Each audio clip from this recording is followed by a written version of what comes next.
tonight, will every single WWE superstar leave the company? Will Daniel Bryan's wooden title catch fire? Find out when I insert something that's not supposed to go in my ass into my ass. Let's beast! Yeah, Friday nights monetize this, but tonight is out of nowhere, motherfucker. It's JCS, and everybody know we the best, and everybody loves Joe Cronin. Let's just roll it, man. We gotta go. We gotta go. We gotta go. We're late. We gotta go. Just go.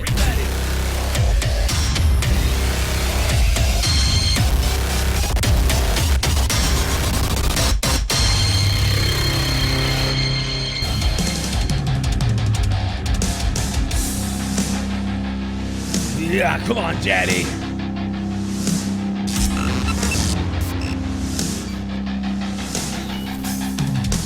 Fuck PG in its mouth. Fuck Russell, tear it out. Do the same when SmackDown saved us all. Week to week, scream and shout. We are told to shut our mouths. Let's No more beast! lies, thorn in your eye. We're all together. This is war. Out of nowhere. This is war. Out of nowhere. This is war. Out of nowhere. This is war. Out of nowhere.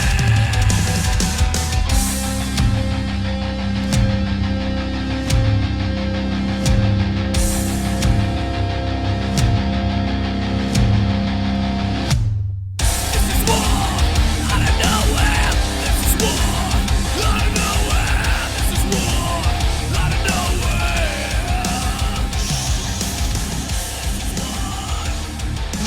Let's beast! What the fuck the point is, Vince?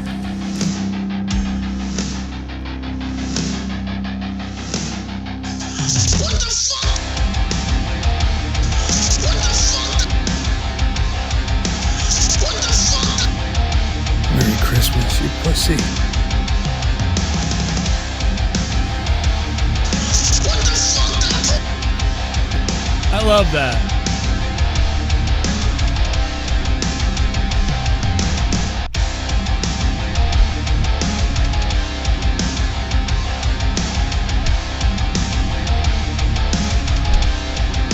What the fuck the point is, Vince? It's pretty much how everybody feels. What the F the point is, Vince? I love you guys. What's up to the chat? How's everybody doing? Hope you guys are good. Let's put my little logo up top here because I feel special then. Oh, look at that. Now I feel like I mean something. Wow, man, I'm somebody. I'm somebody now, dude. With that logo up there, it's like, dude, like, I feel pretty good normally. I feel pretty good about stuff, but I'll tell you what. You put that logo up there, it's like, wow, man, like, I'm somebody, dude. I'm somebody's, like, father, number one, but I'm also, like, people who subscribe to me and shit, like, I just feel great. I feel awesome about myself. I'm a cartoon. I got a backwards hat on. I'm drinking a beer. I'm about to drink some cran in a few. I'm gonna whip out the cran. You guys are gonna find out what the cran is soon tonight. I'm gonna get all fucked up on cran. You don't even understand, like, cause like when I'm normally pretty hyped, but like when I start drinking the cran, like that's when shit really gets weird. Like that's when stuff, like shit hits the fan when I drink the cran. See, it even rhymes, and it's like I'm not doing that to rhyme. You know, like that's not supposed to be funny. It's like, no, seriously, like it's like shit hits the fan when I hit the cran. You know, when you drink the cran, shit hits the fan. And it's like for real. It's gonna turn into a rap soon. No, it's just for real. It's not even a rap. Nothing's coming up. I'm just telling you, like it's crazy. I'm drinking this cran. I mean, right now I'm drinking coffee. I'll be like dead serious. I'm drinking coffee right now, but I am gonna drink the cran soon. And it's spiked, man. It's spiked. I would hope. The way you're describing it, I would think so. You know, one thing that doesn't suck about the new curious. Skype is how great you guys look. That's the one thing that doesn't suck about the new Skype is you guys look amazing right now. Like the That's connection. nothing new, baby. Well, but I mean, like you just you're sexy. I get it. It's but it's the whale semen complexion that I use. I know That's it. You're exactly like, what it is. yeah, it's just something. I don't know, it's like everything's HD. Like I feel great about life because of it. It's really making me feel good that it looks that good. And Ryback, The playback, holy shit. if I see Ryback in the chat tonight, dude, I'm gonna have a meltdown. I'm gonna have a fucking straight up meltdown. All the bumheads are in the chat. We're calling people bumheads now. Yo, bumheads, what's up? We're on Patreon. We got bumheads. You know how many people call me a bumhead on my Patreon video, my fucking Morning Madness this morning? Did you guys listen to that? Why didn't you listen to that? Connor did. I did. Fucking Jesus.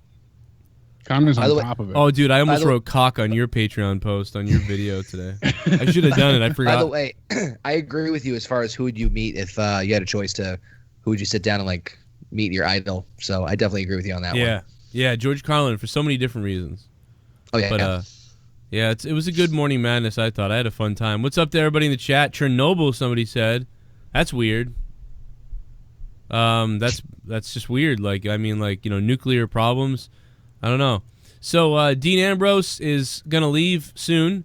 Lars Sullivan has basically Missing left. in action. He's left planet Earth. What the fuck was that about? That What? tweet again? I still can't get over. Another tweet? What do you mean? A different one or the No, No, the one just from the that other same day. one. Like he With wrote him one, saying like he's I won't be in Phoenix, and then all of a sudden like, oh, he's missing. Like, what the fuck? Yeah, I've disappeared, or he's disappeared, but What are they doing? he's in a good place. This is all coming from his like media manager. That's so it's, weird. It's so just bizarre, just so Dude, confusing. But William Christensen here, Mr. Sullivan's social media representative. Lars wants to know what you guys, the Sullinators, think of Raw versus SmackDown. Which one do you like to see Lars dissect and vasect? His words. People on. Thank you. are they like fucking with us or something? Is this like I something? don't know. What is with this week? What Yeah. the fuck? and his Twitter was protected for a while. So It still is. Oh, is it still? Why is Yep. that? Like It came down for about an hour then earlier. So That's What so the weird, fuck? dude. It's yeah, so weird. it was unprotected for a very short period of time then because Dude, I was unprotected too. That's why I have 3 kids. that's right. That's why I You have do 2. it. And you have 3 kids? I have 2. Oh, right. Well, wait till you fuck it up 3 times because you gotta be like fucking really retarded to like be like, you know what? Oops again, and oops again. Or just that dedicated. Now, if only I lived in New York, we could have killed the kid even if it was 9 months old. No, I'm just kidding. Oh well, no, actually, it's You can go 40 weeks now, so forget 9 months. You can go past that. hell yeah, New York, you did it, man. Just take it out there and bash it off a curb, throw it in a trash can. It's over. My kid was born at 32 weeks. You still got 8 weeks to decide if you want them. They Wow. said 40 weeks now. Jesus. I mean, Jesus Christ. But anyway, so like, yeah, so this is a weird week of wrestling. Like, what the fuck is going on? Can you guys hear the sounds, by the way? Not yet. What about No. What is this? Oh fuck, it's not playing. Let's be. Hear that? No. Oh, you know what? Sell of us. I'm gonna play a donation, then I'm gonna try to get you guys in on the sounds. Let's play a donation. Let's play some shit. Let's play some shit. Let's see what you guys are saying already. Let's go right to these, because I want to get these sounds kicking off. Super chat. Let's beast, brah. Let's beast, brah. Mike Literis, thank you so much. I want a beast, bro. Let's beast. There it is. Here we go. I'm about to get it, man. Here we go. About to get it, man. Here we Here go. we go. Here we go. Here we go. Oh, no. Oh no, fade to black. Happy 32B day to my girl, the man Becky Lynch. Getting sexy time and sloppy tonight. Hell yeah. God damn it, Becky Lynch, 32. I'm 34. What the fuck's happened to me?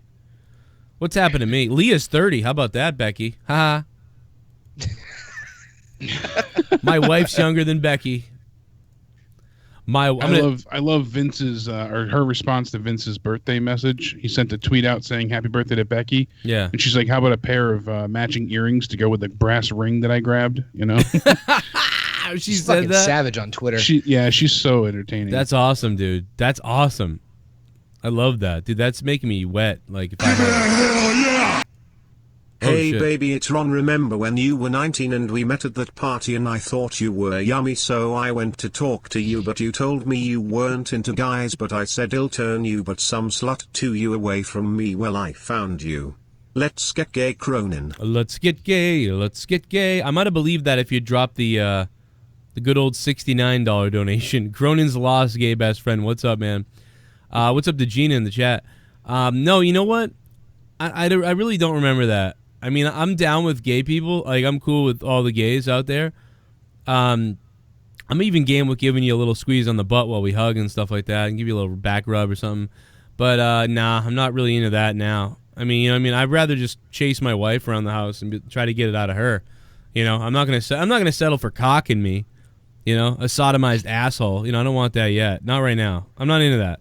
Not right now. I mean, maybe like when I'm older, like if Leah, like, because I won't want to marry another girl. Because I'll feel weird. You know, I'll feel like I abandoned Lee or something. I'm the butt fuck Should instead. have had Tommy in New York. Wait, what? Should have had Tommy in New York. Oh, Tommy's mom. Wow. Oh, my God. Well, we're off to a good start this evening. Well, everybody in the chat, how you guys doing? You should save some of that shit for Monetize This Friday night. If you guys have wrestling questions or wrestling shit you want to say, feel free to use the Super Chat or Streamlabs. Keep us going all night if you want. Keep pumping in those questions and donations, and we'll answer every single one of them, obviously. And soon we'll go to the Patreon VIP Discord chat in a minute, too. I love what WWE is doing now. We were a bit confused earlier in the writers' room chat that we have, because we heard about some spoilers with NXT, right? And then we heard the exact opposite minutes later. And without getting into details, I know people aren't too fond of spoilers. What they're doing is they're doing double finishes now.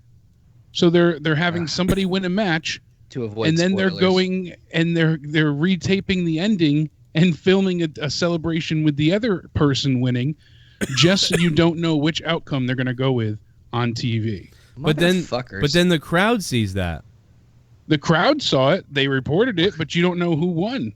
Welcome to Impact Wrestling. Yeah, so they're doing double finishes at this point to keep people guessing as to which one they're going to go with on TV. That could kill your fucking momentum, though. That is weird.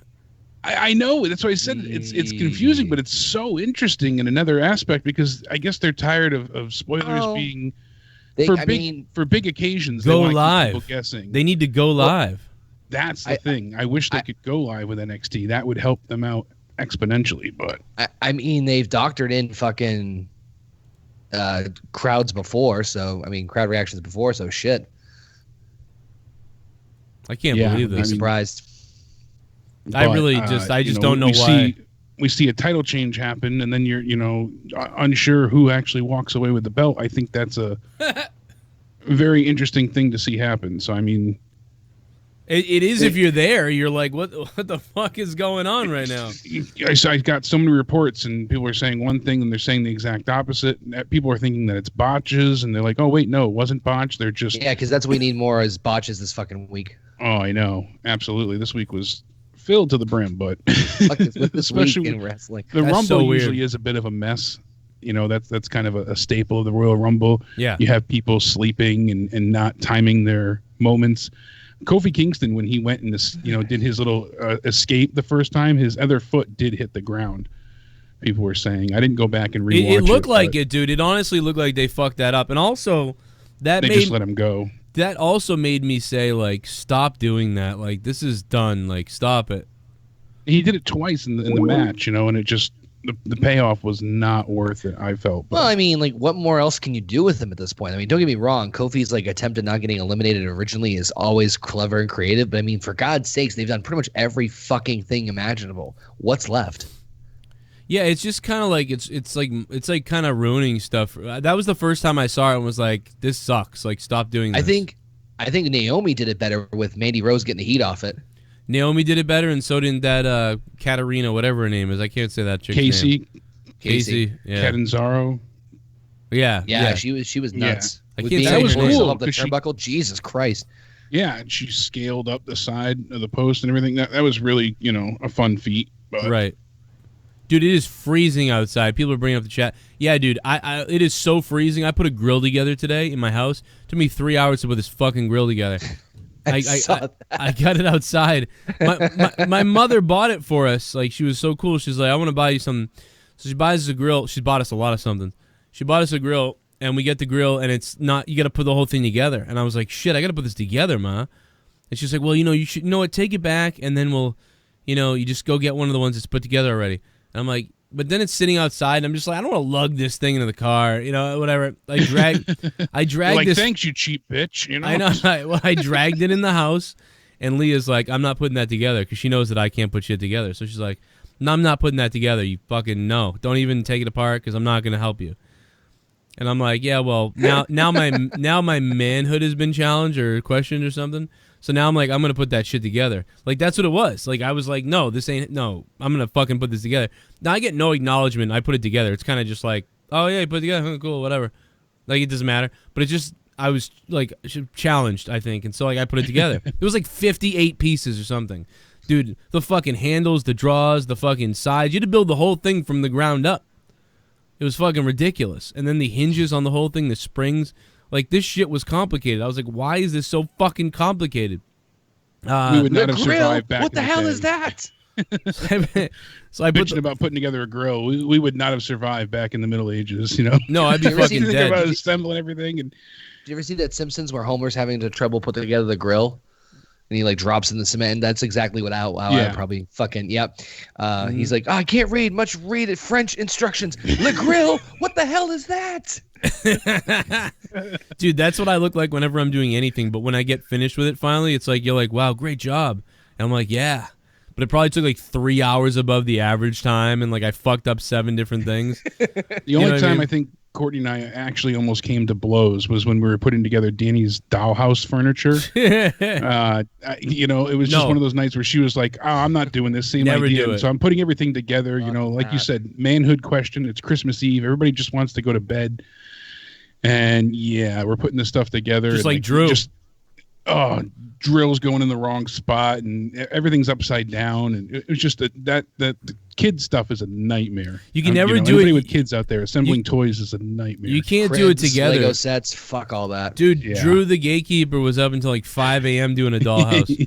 But no, dude, you can't do it together. You can't do this together. There has to be. It has to be a solo project, or else, or it's someone's. Like, I fucking got this. You back up. Everybody gets agitated. That or like somebody's like super submissive. Like it has to be like slave and fucking master. Like there can't be like 2 alphas. Like you're fucked. You have 2 alphas doing it. No. Oh yeah. Like if you get a bitchy. I remember Why does the screaming bar look like that? Yeah. I thought you were here to help me. If you get a bitchy alpha wife and you're an alpha, then like you're just forget like ready to kill each other. There's no point in it. Don't even do it. Sign the divorce papers right then and there. Right. Yeah. I love her every other second of the day, but right then and there, we were ready to kill each other. And I brought half of. I wish I taped that. I put them both. I built half of both sides, brought them up, and then put them together in the kitchen. Dragged it outside, put it on the deck. Went down, bought the propane tank at Home Depot, and as I was buying the propane tank, some guy was coming around the corner with wood, and he walked right the fuck into like the side of the shelf at the end of the aisle. It's like he like mistimed the 28-foot piece of fucking 2x4 that he had or whatever, and he mistimed it, and he ran right into that corner, and then he fucking jolted and fell over, and the wood fell, and then he went flying forward and then rolled on the floor, and he was all right. But then when the wood dropped, it fucking like jolted the fucking paste and shit that was on the thing, and it all fell down, and then it rolled down the wood all the way to the end, and I just sat there like, god damn, that was insane. That was like fucking like what a shot, like it rolled right down the whole piece of wood. I was watching shit on the shelf roll down the wood, and the guy made this funny noise. He was like, oh. And I was like, what the fuck? Like he just been shot. Like you would have thought, like he hit the thing, jolted, went to fall, rolled, and then he went, oh. And I went like, like if he didn't make that noise, like nobody would have looked. But because he went, oh, like everybody looked at him and then saw that in time to see that thing roll down the 2x4 from the shelf in like an epic hole-in-one type of shit. It was fucking unbelievable. The funniest goddamn thing I saw was at the gas station because it is so frigid cold. Freezing right now. Guy gets out of his SUV in front of me, goes ahead, goes to pump gas, and he puts his card in to the debit card slot. and something's not working for him, and you just hear him. He just looks like his demeanor, everything about him. He just looks pissed off. Got to be having a bad day. Like he's slamming his hand against the thing. It's not going. He gets back in his car, comes back out finally with his wallet, puts it in, I'm assuming, a different card. It goes through. He puts the pump into the SUV.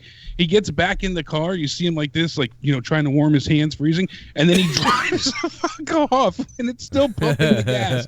So luckily they have those safety disconnects up top, but he literally just dries off with the hose still in the car. Like it's spraying up top ever so slight. It's got the quick disconnect, you know? I've had something similar where I saw the guy, but the thing was the car stopped because it just pulled it. It was like fucking out of like a Tom and Jerry cartoon. No, these have the safety disconnects, thankfully, because one I saw didn't. So many people do this so often. So I don't know, maybe 2 minutes later you saw him pull back around, but he didn't even get enough of the gas to fill his car. Like he just left. Like must not have realized. Gas. Like he just started to pump the gas. So then he comes back in and he's got the hose, and I just see him walk in and I hear the cashier go, "Son of a bitch." Not again. Yeah, now he's gonna make a phone call probably. Something's broken. Yeah, you know, so like, you don't want that shit. Super chat. Super chat. Tommy and Battle Cow sexy time tape on Pornhub. Oh yeah, people have been, dude. There's people that I swear to God, someone on Pornhub put up a video of Tommy banging Battle Cow with like their faces on the sex actors. Really fucking weird. Thanks for that donation. Why? JD is the abortion that escaped. Madamax12, thanks, man. Well, don't worry, Madamax12. If he was in New York, they could have bashed his head off a fucking stone and just left him out there. I don't know why. I don't know why. It's just so weird to me. And I'm like an abortion person, like who's like, hey, free, whatever, women's rights, you know. But like what they did in New York, I just think is weird. Like I think it's like weird. I don't even want to get into it here, but I don't know. I was talking about it somewhere else. But it's just fucking wow. Like they're going that far with it. Like, and they're like celebrating. They're like, yeah. Like fuck, fucking weird. Happy. Like it's just a weird thing to celebrate. I think. About to get it, man. Even if you agree with it. About to get it, man. Here we go. Here we go. Here we go. Oh no. What's up, Joe? What's Drew up? And Jake. How you doing? Definitely watching, even though I'm sick as hell. I blame this cold. Can't wait for monetize this 200. Your beast, Joe. Thank you, Casey Rose. What's up, Casey? And yeah, it's the cold. The cold is fucking everybody up. They're like, don't go outside. Like, you know, like really, if you have heart problems, you don't want to go outside because cold will fuck your heart up. It like triggers, cold triggers heart attacks. Like, so don't even go. I think a couple people died in the Midwest. Maybe, yeah, because that's a sudden change. Like 6. What? Oh, 6 people died, or 6-year-old died. No, 4 dead. Okay. Negative 66 degree wind chill in fucking Chicago. Here we go. What? Fuck that. Here we go. About to wow, get it, man. dude. Here we go.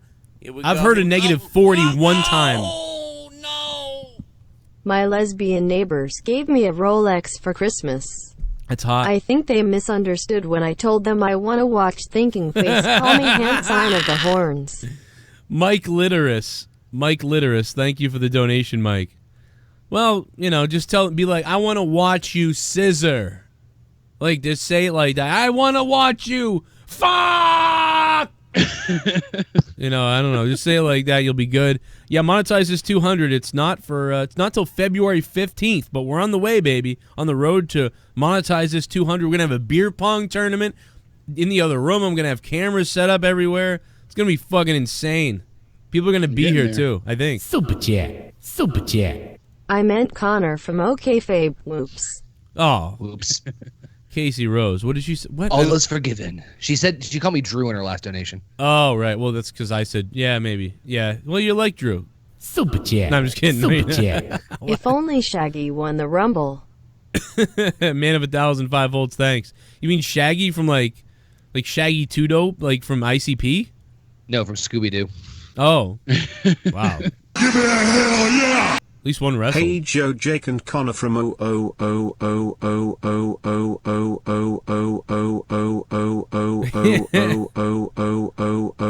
powerful but can't clean Tommy's asshole kayfabe. I hope Dean will show up in AU when he leaves. I want to said John Moxley, not Dean Ambrose. # no one is over but Becky and Alexa. Thank you, Brokenlion.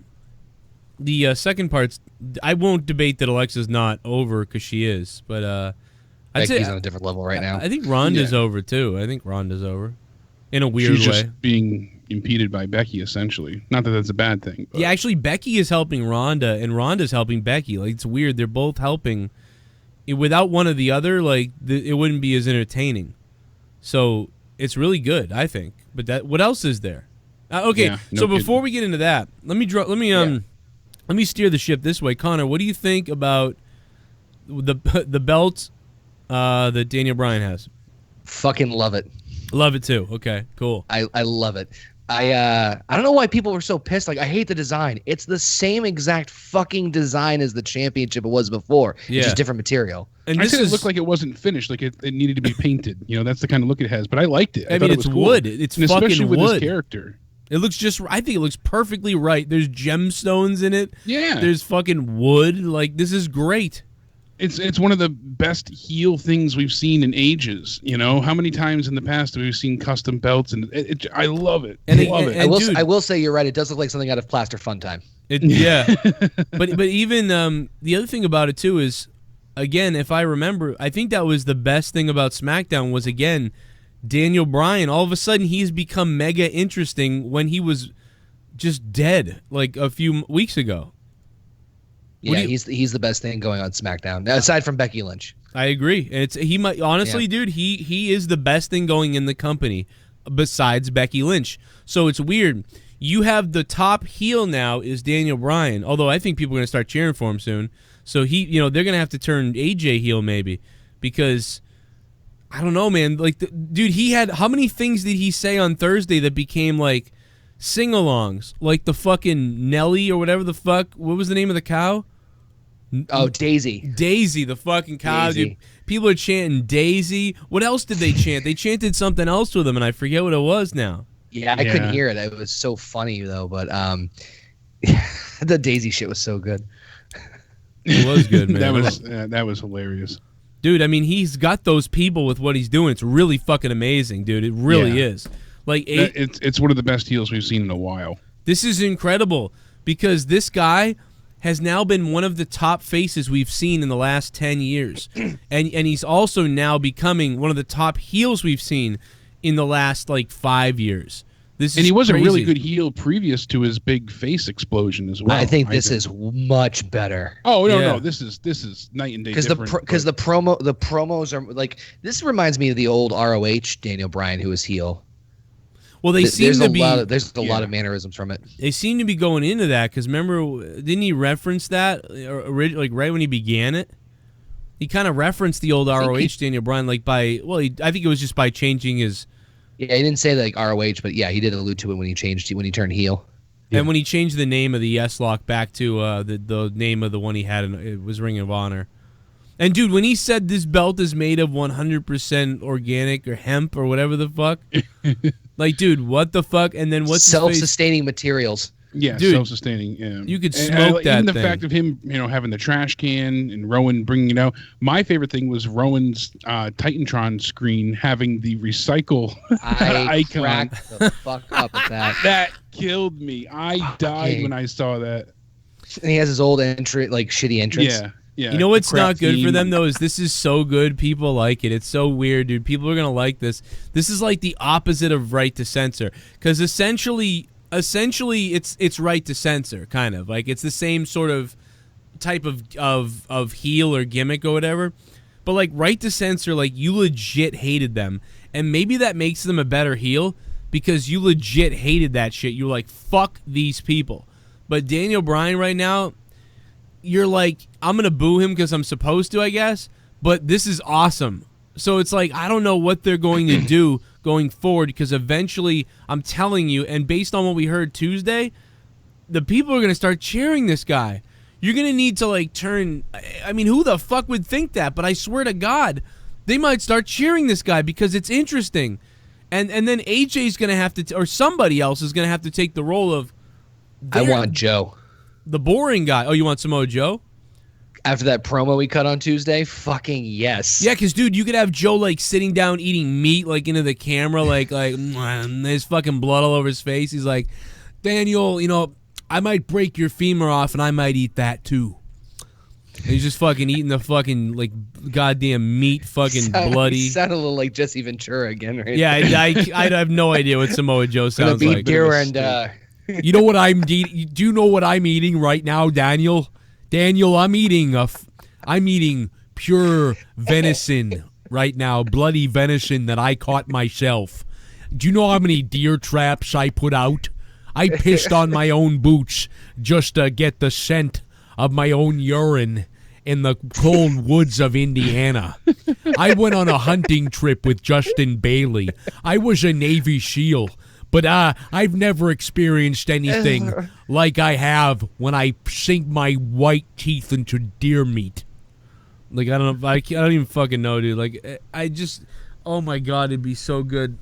You're right, because they're the best. Because Joe was, remember this, Joe was the, what is it with the heels? Joe was the best guy on the mic on SmackDown, right? Like, he was like the best guy. Down. Well, next to Bryan, yeah. Well, before, but I'm saying though. at that point in time, Bryan wasn't. Bryan wasn't. Bryan was like, I'm going to come out, like, and he was just boring as shit. Bryan was as boring as AJ, although, you know, AJ isn't always, AJ's good, but he's not good. They're not that good. And you know what? I buy AJ more than Seth, though, sometimes. Sometimes Seth's like, and man, I just can't, with his fucking nasally shit. But, yeah, Daniel Bryan has now become as interesting, almost, as Samoa Joe. I think Samoa Joe can still kind of get more, like, savage or whatever, but Daniel Bryan is, like, got this character going. So now you got those two guys that can talk, but they're both heels. So, again, what do you do? Like, I don't know. There's two heels that can talk really well. What fucking face is going to be able to handle this shit? Like, really? It's weird. Who can handle Daniel Bryan? Unless he is, I'm telling you, like, he's probably going to become face eventually. That's one of the things that I was going to bring up, actually, later on tonight, because they don't know really who they want to have face Daniel Bryan at Mania. They know they want him to have the title still, but they're unsure where to go, to see who he's going to face going forward. The plan is for him to retain in the Elimination Chamber. He's got Randy Orton, AJ, Samoa Joe, Mustafa Ali, and Jeff Hardy. Now, like I said, I was going to bring this up later, but they're talking about plans for WrestleMania last night, and over the past few days, this is when they start to formulate more concrete details of what they want to do and start to finalize plans. And one of the things that's been heavily discussed is having John Cena face Daniel Bryan. Wow. Have that really strong face against a really strong heel. That could be really good because that's what I thought. Yeah. I mean, you loved their match, I know as well at SummerSlam. That was an epic confrontation. We could certainly get a good match from both of them. I don't know if I love the match. I don't remember if I loved the match. I thought it was okay, but the ending was really good just because John Cena sold the shit out of that. And I think he did because he knew, like, I'm putting this kid over right now. And he made it count. Cena took that fucking knee. That was the best sell, I believe, in, like, seriously, in Cena's career. That was insane. Yeah. That knee he took from Bryan. First of all, it shocked me. I went, oh my God. Like, and then Daniel Bryan won, and I was like, what the fuck? Like, and then it was like, holy shit. And then, then they fucking... Then they do the Triple H turn.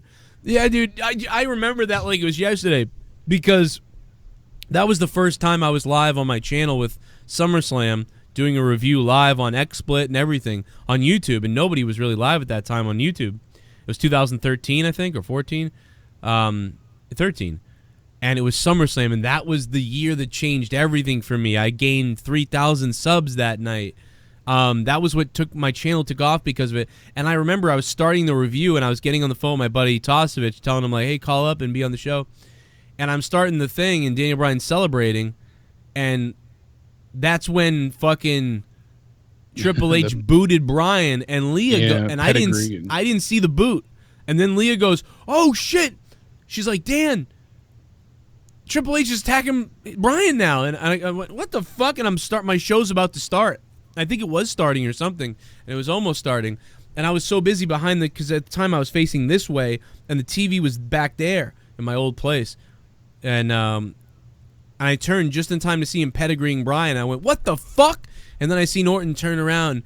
Because I gave up when Orton turned around the first time and like he came out with the thing. I was like, oh, he's just gonna come out with the Money in the Bank. He's gonna hold it up like, look, I'm the fucking Money in the Bank guy. Then he's gonna go in the back and Monday Night Raw will be whatever. And they're gonna do a thing with Randy Orton now. Great, okay, I get it. Lame. And then he fucking really cashed in, and I was like, what the fuck is going on, dude? I'll never forget that. That's great moment. That's seriously, like, in the modern era, I hate most of the shit they've ever done in the last 5 years. That was one of the best sort of swerves and things. Yeah, because they had the fake out. They had, like you said, they brought him out, and it didn't go through with it. And so they set it up perfectly, in my, honest opinion. Yeah. But because what do you need more than anything? You need someone that's very strong on the mic, that can deliver a good match. And John Cena certainly comes to mind, in this scenario. Plus, there's a lot of back and forth for reasons and justifications for both men to win. They can bring up Nikki and Brie. You know why I kept my wife and you didn't? That type of thing. Like, you imagine that? Like because I'm a real husband, I'm a good human being. I have a child I care about. I care about children. I care about our future. You use the family. You use Nikki Bella. You only care about your movie career. Yeah, that's so much great, fodder for them to tear through. You only care other. about your 17th world title win. Well, you know what goes on in Hollywood? So that sodomy on children's asses goes on in Hollywood. That's what happens in Hollywood. Vince go, whoa! He could go into all the pedophiles in Hollywood. Daniel Bryan could bring it up, be like, dude, do you know how many pedophiles are in Hollywood? This is what Cena does. This is what he loves. You know how many of these guys have touched people and all these things? It's incredible. Yeah, I'm all for the Bryan Cena one now. I would enjoy that. And it's always weird to say, like, oh, I would look forward to Cena anything after hating him for so long with such, such a passion. But he really does elevate anything that he's a part of recently. The past few years from U.S. title onwards, I don't have any complaints when it comes to Cena. Nothing that, comes to mind immediately. Anybody he's worked with, he's elevated. He hasn't overstayed his welcome, and he hasn't really taken the spot from anybody either. So I'm going to get the crayon. I'll be right back. I'm getting the crayon, baby. Oh, boy. But yeah, there's quite a few tidbits of information that I heard about plans for WrestleMania we'll get into in a little bit. But one of the things I do want to admit, I stand corrected. I was a bit upset, Connor, last night with the Miz's storyline with his dad. I know this has been the storyline for weeks now, but the way they hammered this home of his dad was never proud of him once, ever. He wasn't proud of his, grandchild being born, or when The Miz got married, or his multiple title reigns, when The Miz main evented WrestleMania. I mean, you and I covered a great deal of The Miz's entire career, and he's had a plethora of moments for a father to be proud of his son. You and I went through his entire career on the Wrestling Retrospective, which is, I believe, up now on your Patreon. People can check that out, and it'll be up on YouTube. It's also on YouTube now. The Miz one's coming up. The Miz one will be up soon, right? In a couple of weeks in Feb, yeah. Yeah, so they can hear it now on Patreon. But, we go ahead and we get all these moments, and he can't be proud of his son until he teams with a McMahon. That's what you're telling me? Yep. But I stand corrected, and the person to correct me was my own mother. She went ahead and she's like, I saw your Twitter. It was wrong. I was like, okay. I was like, I wasn't happy with the hokey bullshit. And she's like, I watch Miz and Mrs. And that is a genuine storyline that they've had. The Miz's father always jokes around with him, but it's kind of a serious thing. Who's your favorite superstar? And the Miz's dad would say, oh, The Rock. He would never say his own son. Things like that. He wouldn't acknowledge Miz to Miz's face. So Mike and his father have had not a estranged relationship, but there's definitely a strain on their relationship. And genuinely, he hadn't heard his father say, I'm proud of you, until this happened with the Best in the World thing. So I don't know why that, of all things, brought about him to be proud of him, but they did interject a bit of real world, storyline into the wrestling. They're just layering it. You know what I mean? They're just adding. I didn't really read too much into it because yes, you could poke holes in it. Like there's so many fucking plot holes with it. You could jump fucking rope through them like Joe's donation. Oh, but I didn't really care because at the end of the day, I know what the end result's going to be. It's going to be they're going to split up and they're going to have a match at Mania. Yes. I think everybody pretty much sees the writing on the wall when it comes to that. So I'm not really. If anything, I think it's kind of cool that they even brought the dad out because it's just it's just more stock footage. Really, I mean it's more B-roll. That's what I said about Rollins' promos on like the Raw before the Rumble and then the Raw when he confronted Baron Corbin. I'm like, you're gonna hear those over and over again when he wins the Royal Rumble, and that's exactly what happened. You were right. You called that hook, line, and sinker. They got us. So, but that's the thing, Wait, what did he call? Connor had said that all of the promos that Rollins had said building up to the Rumble are going to be used endlessly to build up to WrestleMania. Oh, right. Yeah. But I said I was so upset with the Miz's father's storyline, and come to find out, that is true. He had not said that he was proud of his son until everything happened with the Best in the World tournament at Crown Jewel. So that is a legitimate, I guess, thing with him and his son. Really? As bizarre as that is, yeah, he never outright, like when people ask, who's your favorite superstar? He would say The Rock or John Cena. He wouldn't ever acknowledge his son's accomplishments to him directly. To other people, he would say he would be proud of his son, but never to Miz himself. So this was the first time he said... So they put him on the spot on TV and he didn't even know it probably. I don't know about that, but I wouldn't doubt WWE doing something in those lines. But yeah, so that is kind of fucked up. I thought it was just a bullshit storyline. And I'm like, that's why I was like, get rid of this hokey bullshit. We were like, this is dumb. dumb. Being a father, I could not imagine not being proud of my child, for their accomplishments. But apparently that's, and he's of the old guard where he just wants to, tough love to make his child, strive to be better. So he always points out his flaws rather than his, accomplishments. But I find that wrong, so I didn't agree with it, but it ends up being more sad than when you break it down. So I guess, but I do admit that I was wrong with it.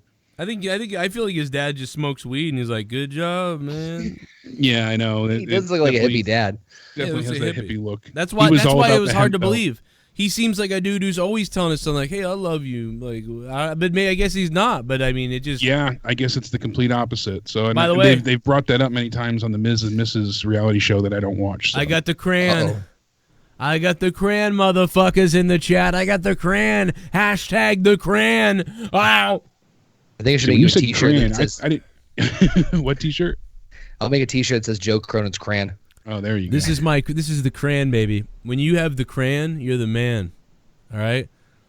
When you take the crayon, it's on.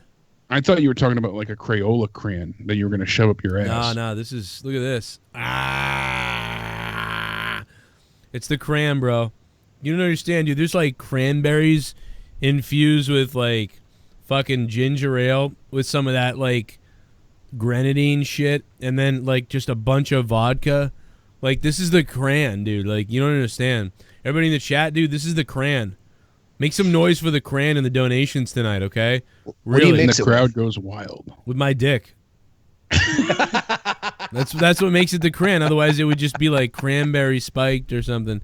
But it's the crayon. Yeah, nobody can have the crayon. Like, seriously, nobody listening right now can even have the crayon unless I'm there to stir it for them.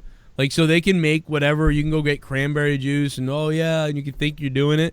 And you're like, wow, I'm just like him. But no, you're not, because I have the cock and I stir it. And without that, it's not the crayon. So, yeah, have fun. Go ahead, make your own. But I'm just picturing someone going, all right. Yeah, the crayon is... It's not the same. Yeah, Dan... It's not the same. Dan drinks the crayon. Dan drinks the crayon. Oh. Yeah. That's my real name. It rhymes with it. I made it. That's why we do that. Okay, so what else do we got? So you like the belt. I like the belt. I want to talk about Dean really quick. Did you see the tweet that I had put out? A bunch of people sent us the YouTube video that was up, the goodbye video. Yeah, what is that? What is that from? That Dean Ambrose? That is from WWE Chronicle. They had that on the network, so people just took that and kind of clipped it down, but it really just hit home. You could tell that he is utterly defeated. And he made great sense. He doesn't have his buddy on the road anymore. That was kind of the only thing keeping him going. He even outright stated that he isn't happy with the fact that he has no creative control, and that was so important to him. Dean is just devastated in this video. You can just tell that he is truly defeated, and he gave up quite a while ago. And it's sad. It is utterly just depressing. I felt so bad for him. It's kind of crazy because I watched it when it first came out, which was right when he came back, and you kind of figured like it's played up to like when he was like injured and he's like just getting like over the injury and the itch to get back and blah blah blah. But nope, it's like you put it in this context now, it's like fuck. Truly eye-opening. I did not see it when he came back, and seeing it now, there are people that said they watched it then like you, and it just didn't hit, as hard as it did today. But it was there the whole time, the evidence was there. We just weren't looking for it. It's cran opening, dude. Seriously. And he was offered, 5-year contract, a lot of other special deals, some creative stuff, different merchandising percentages, and he wanted none of it. So a lot of people feel like this is a work, not a work. A few other people confirm that this is not a work online today as well. So it does feel weird, but I get it. Like it's probably not, I guess. And I get why. You'd think that, but it's weird. Yeah. It's fucking weird. Well, I can see why people think it's a work because they were like he just had a match. They were just teasing. I guess they were teasing the whole, Triple H thing. Like it looked like they were maybe going some road with that one, but so I can see why people believe it's a work. But it's from what I've asked a bunch of different places. No, it is definitely not. Yeah, and that's the thing as well too. Is what I'm hearing for WrestleMania is originally they wanted to set up a program between Triple H and Dean Ambrose. Right. Now, that may not happen because what they want to do is, if they don't write Dean off entirely, then what their plan is to do some type of like you're fired career angle, and Dean leaves that way where he loses to someone else to either, because if they do it with Triple H, the mindset is. But why would they do that when they just said he's leaving? Because they admitted he's leaving, but they want to write the character off as well. What they can still get some utilization. He still brings in attention and eyes to the product. So why not utilize him at WrestleMania when you still have him under contract? I was thinking Triple H in a career match or something, but it's like.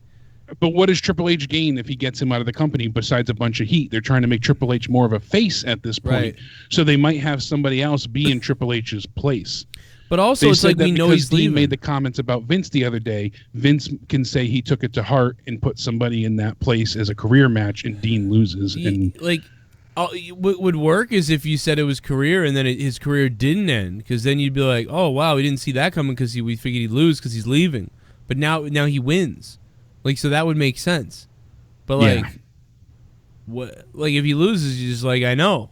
Like WWE.com said he wasn't coming. Like I know. Like they told us. Yeah, exactly. I mean, it's kind of obvious that he would lose, but this seems to be the way they want to go with it. And that's just so weird. Here we go, I'm about to get it, man. Oh shit. Here we go, about to get it, man. Here we go. Oh no! Jeffro, the boss. Imagine Tommy having his Royal Rumble rage while he is having sex. That would be a sight to see. Right. Especially with a guy when he's like, Jeffro, the boss. They stop midway. Why, Vince? What the fuck? The point is, Vince. By the way, the point is in your rear end, Tommy. Yeah, that's right. All the way too. $9.99, guys. $9.99. $9.99. Streamlabs in the description box down below. That is the new Tommy donation at $9.99. Let me hear it. Let's hear it. Here we go. I'm about to get it, man. Here we go. About to get it, man. Here we go. No, Joe, have Joe come out with a triple baconator from Wendy's and eat it in Daniel Bryan's just face. Eat it. He will be really pissed. Just eat it. Like, just fucking, he's just eating the shit out of it. And like right in front of Bryan, he's just fucking gobbling it. He's just like, I'm gonna take my Big Mac. I'm gonna get a Wendy's burger Wendy's is my favorite. Oh, Wendy, you know. You like this, Bryan? You like when I bite into this greasy, nasty, calorie-filled beef?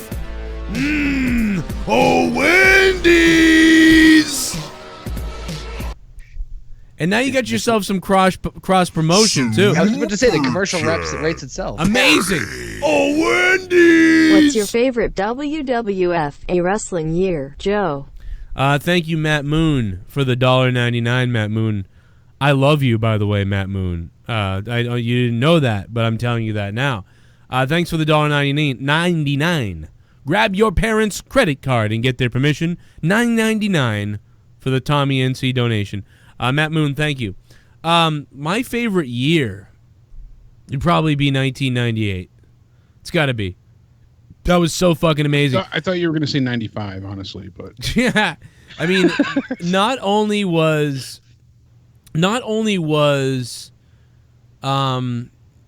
that, you know, the year of everything for Stone Cold. That was, I mean, the Stone Cold had already been going, but that was the year it really culminated right there. And then on top of that, you know, you had WrestleMania 14, and I was 14 years old, and it was in Boston. It was in my hometown. It was literally 15 minutes from my house.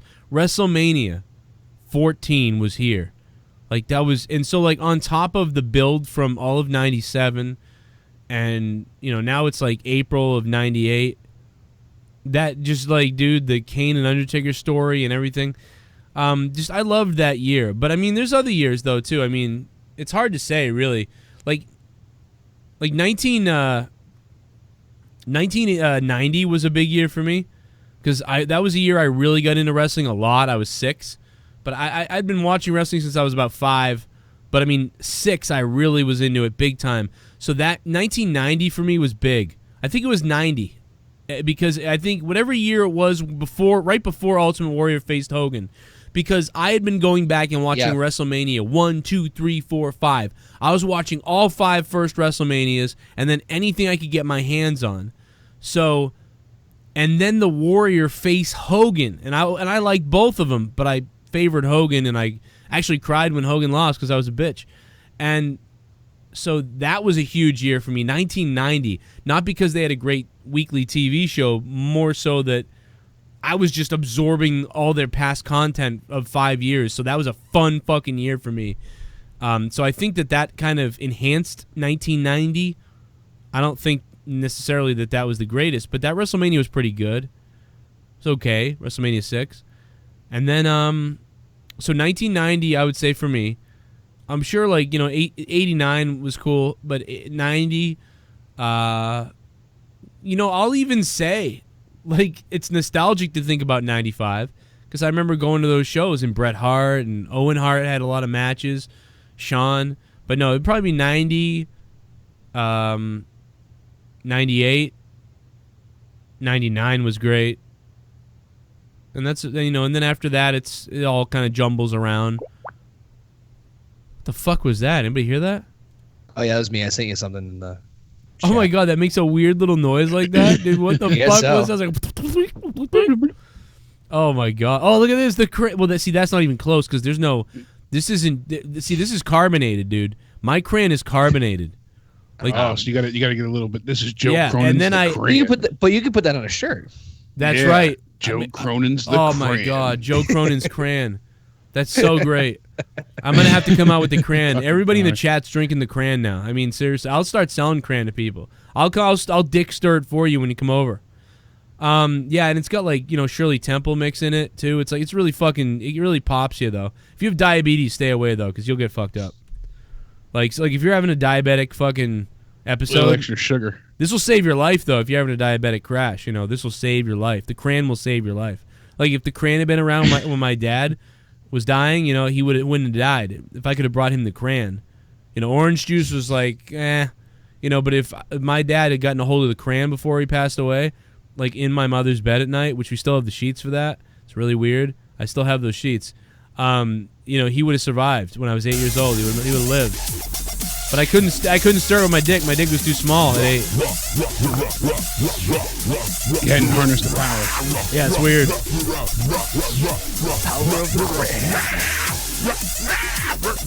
I'll put Cran up on JoeCroninShow.net. I swear it's not a work. I would never mislead you guys or subject you to a shit product. By the way, Ryback, get the fuck out of the chat and suck my dick. You were always good at that. I've got 2 gold bars for you, honey. Vince McMahon. I swear to God, it's not a work.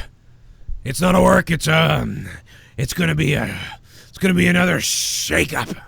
Vince McMahon, thank you for the $4.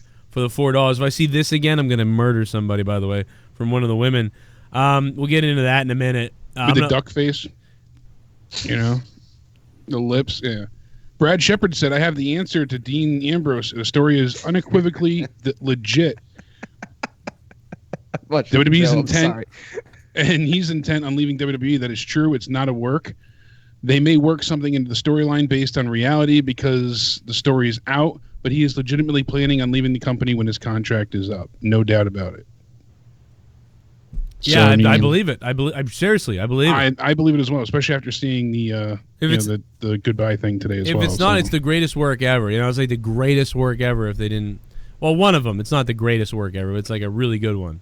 And then we hear from the tapings today, slight spoiler, but not really, Cassius Ohno is announcing that he's leaving the company apparently as well. Oh, no. You brought this up before. He sucks, so leave.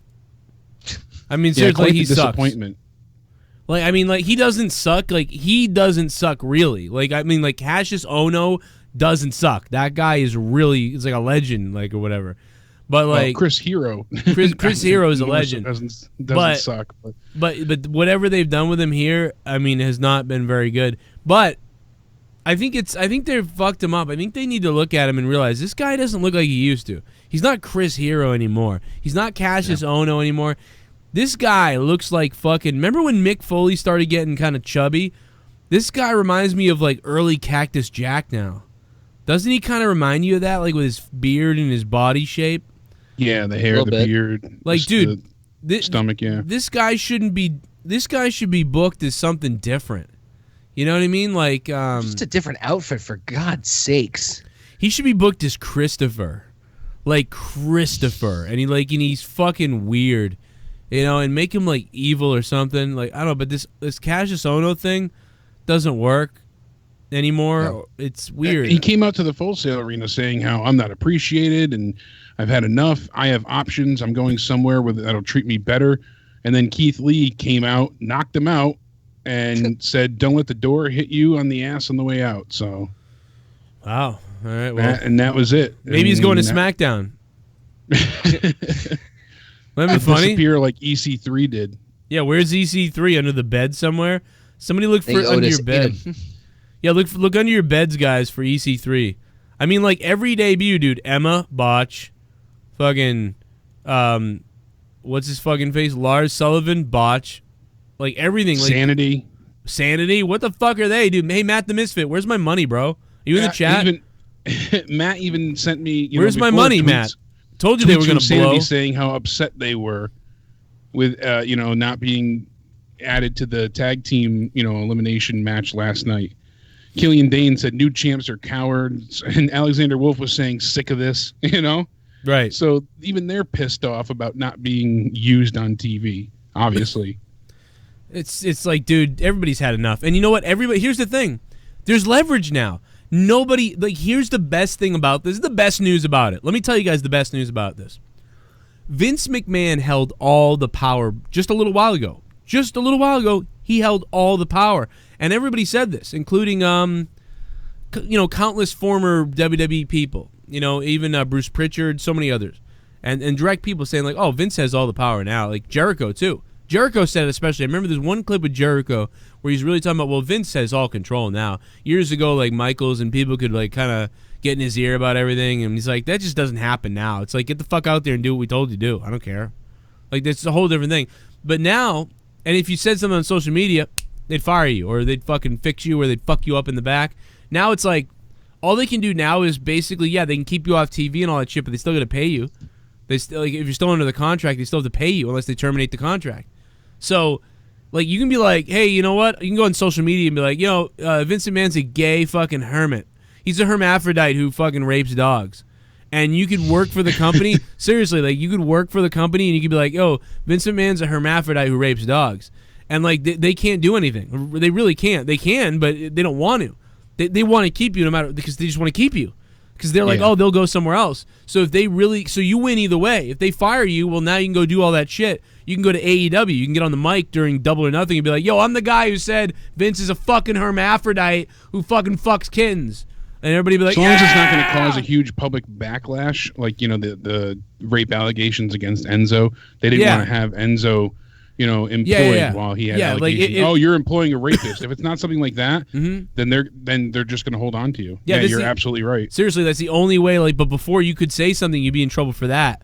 Like, you really would. Now, no. This is the time for people to get daring in their matches and to pull off stunts and to try things and to be, you know, ingenuitive. Go off script. And yeah. What are you going to do? Fine, Vince, but don't put me on TV. Watch the ratings die. What are you going to do, Vince? Yeah. This is the Run time. Out in the middle of a match, grab that proverbial brass Why ring, isn't, you know? maybe Dean tried that and he's like, I think Dean's so in the system he doesn't realize, like, what's up. Like, and maybe Dean was being a cunt. Maybe Dean was being a cunt in the back and they were like, fine, like, leave. And maybe they are sick of him. Supposedly they offered him, supposedly, $30 million or something, yeah. A 5-year contract worth 7 figures. That's all I knew. Yeah. Well, so, it was roughly because he's getting 2 million a year now. Supposedly it was $3 million a year. It was $15 million. But see, so this tells me Dean's a pussy but instead of just leaving and denying that money, why wouldn't you be like, how about this tonight? I'm gonna do this shit, or fuck you. Because he probably knew they'd offer him the world. He'd get it for a couple months, if that, and then it'd all go back to the same, and he'd be locked in for another 4.5 years. No, I'd just be like, dude, I'll sign a 1-year contract for fucking $1 million or whatever, and I want creative control. Put it in the thing. They're not doing that now, apparently. They're doing 3-year fucking I'm out. contracts. Then I'm out. I'm out, bitch. I'm out, and bitch. That's what he did, and he walked. Yo, Vince, you got fucking I'm out, bitch. I ain't the Red Rooster, motherfucker. Go slap someone else in that fucking... and put them out there, you fucking asshole. Sorry, fucking. There's the next donation, folks. Super chat. Super chat. Black versus Dean, I want to see it. The Cran. Dude, that's what. You know what just happened is. Oh, what? Please tell me what just happened. Enlighten us. Because I need subtitles at this point. The crayon just kicked in. Yeah, I think you're right. That's what it is. The crayon brings out the You can't fucking breathe. You can't fucking breathe. I was just gonna say that. The fucking crayon kicked in, bro. It's like fucking, dude, when the crayon kicks in, it's like you don't even understand, dude. It's like a different thing. Brokenlion. Thanks for the donation, Brokenlion. Turns you into the Red Rooster. That's Joe, you gotta put that crayon on a t-shirt, seriously. Oh, I'm gonna, dude. We're gonna have crayon t-shirts on my pro wrestling tees. No, not pro wrestling tees. It's gonna be on my Teespring because I'll make more money that way. Oh my god, crayon. dude! Yeah, the crayon, dude. Everybody wants the crayon. I swear to God, I'll tweet those fucking things. The crayon is coming. And so am I. The crayon, dude. When you see the crayon, fear the crayon. When Vince saw the crayon, he ran, dude. It's unbelievable what the crayon can do to you. It can really fuck you up. And it can make you see things. It's like DMT. It's like Joe Rogan would, seriously, Joe Rogan would love the crayon. He would be so into the crayon. Joe Rogan. It's got so much sugar. It's putting you into like a diabetic coma. Dude, if the crayon's gonna come back for monetize this 200, no questions asked. If I paid Joe Rogan like $100 a show to talk about, he would tell everybody about the crayon. He'd be like, "Yeah, man, but you know what? This crayon stuff, it's really good. You tried crayon?" And people are like, what? Like, it's like it's fucking, like, he has no, like, sales pitch. Like, most people are like, dude, you need a pencil, right? Check this thing out, man. This thing, like, that's a normal salesman. Joe Rogan's sales pitch is just like, yo, you ever had the crayon, man? Like, what? No, what are you talking about? It's a drink. It's a drink. No, dude, I don't know what you're talking about. Yeah, man, it's the crayon. You got to try it. This is the crayon right here. It's crazy, man. It's crazy. This will change your life. Crayon will change your life, man. And then he'll sip it like this. And he'll put it down and be like, yeah. Wow. Anyway, yeah. So when's your book coming out? Like, it's like that's how Rogan will cut a promo. It doesn't even affect him. For the crayon when I decided to pay him Super chat. to advertise my drink. Hey baby, slurp slurp on your tossy pop. What the fuck? Jared Barron.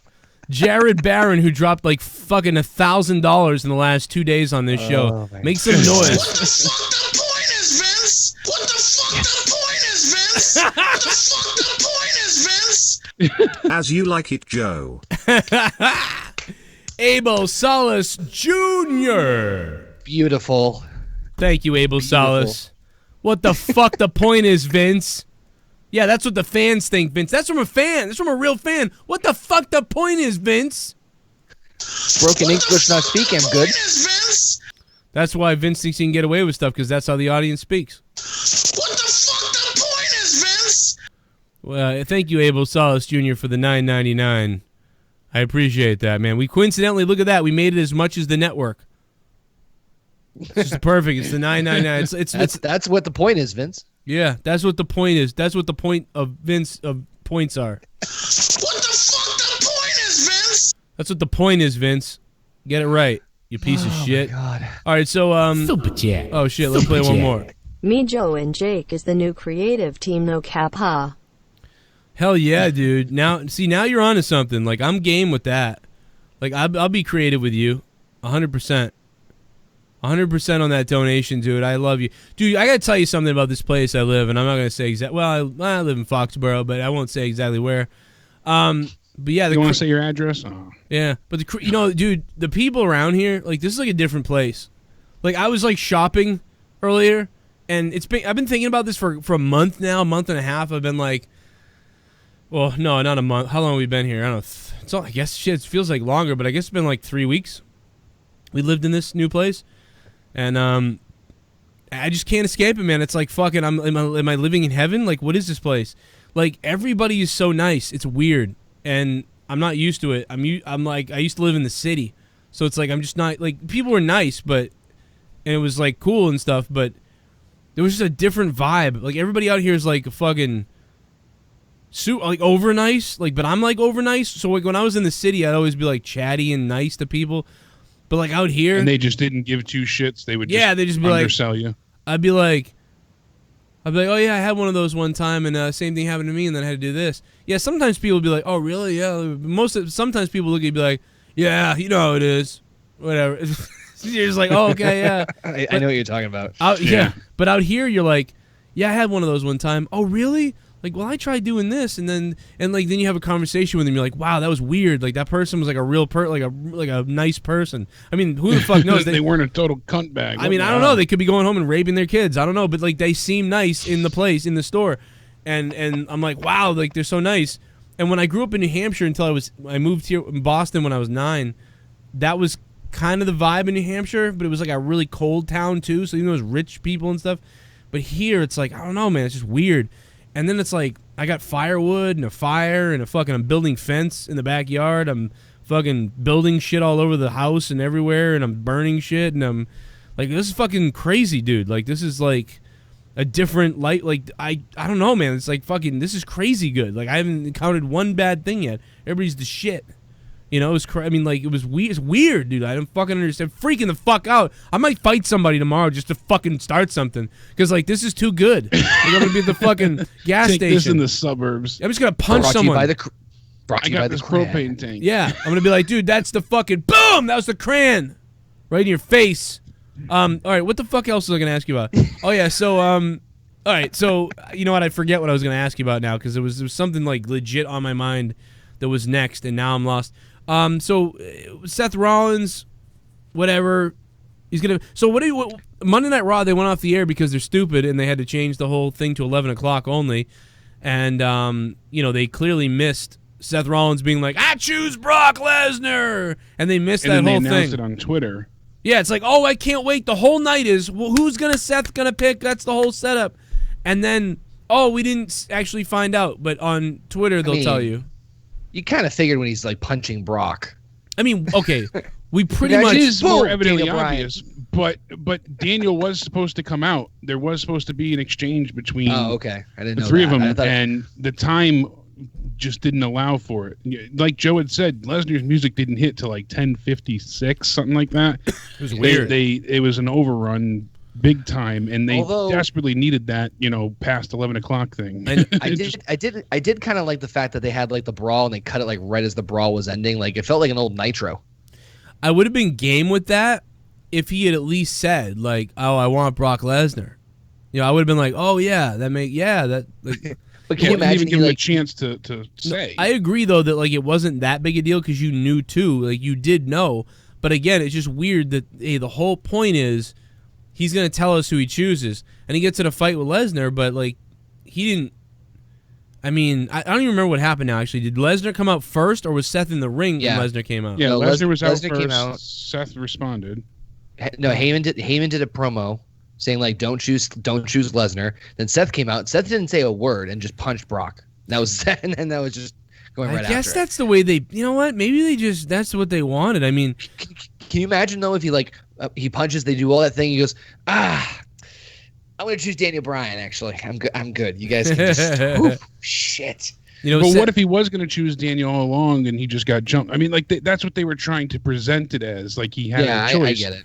But they just made it seem like the choice was made for him, and I understand how they went about it. It was sloppy. It really was. And I really wanted to see the exchange between the three of them, or four, really. But well, I bet I'm sure they really didn't want to have Daniel Bryan because it's kind of awkward. He's out there. What does he do then? But I had said on the Raw review, I said it's too bad Daniel Bryan wasn't out there because it would have been cool if he started coming after Seth and then AJ Styles came from the crowd, and that would have been interesting, and maybe that could have set up something else. I mean, I don't know, but he could have been at AJ Styles come from the crowd. It would have been like exciting, like whoa, what's going on here? I mean, but why would AJ be waiting in the crowd? Like, I don't know. It doesn't make any sense. But all they had to have happen was have Daniel on the stage watching the beatdown happen, laughing. Yeah. And then Seth looks up and he looks one way at Brock, looks the other way. He's like, Brock, come back. And then he looks up at Daniel and he kind of like holds up his fist because he can't flip him off. But, like they should have had Daniel, like at both of them. And it leaves a little bit of speculation, a little bit of wonder, tune in next week kind of thing. But I do wish they didn't announce the main event already so soon. Yeah. At least dragged it out for a little bit. Or at least not do it on friggin' Twitter. Just on Twitter. I remember when Batista won it the first time, and they gave it like a month and a half. Yeah. Where they had like JBL was the champion and Triple H was the champion. Like JBL, it looked like JBL's limo ran him over. Then he went to SmackDown one week. Then he went to SmackDown's pay-per-view. And it was just it was a huge long thing. And I loved the hell out of that because even though you kind of knew, you didn't really know. And they put so many different obstacles and so many what-if scenarios and just switched so much shit around. Yeah, I loved. Built into that moment that made it feel so epic. Yeah. That's what made it exciting. That's why that's so memorable because it wasn't WWE reports that Batista will be facing Triple H. Sorry you missed it. Sorry. Yeah. The Cran regrets to inform you. Now, one of the things I wanted you to bring up, Connor, too, is that here we go. Cran break. The cranberry cran break. It's cran. It's in my can. It's cran. It's cran. It's cran. And my real name's Dan. Wow.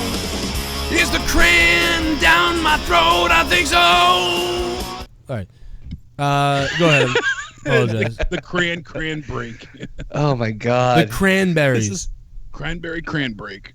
Yeah. Cran the Man will be Bran by Dan.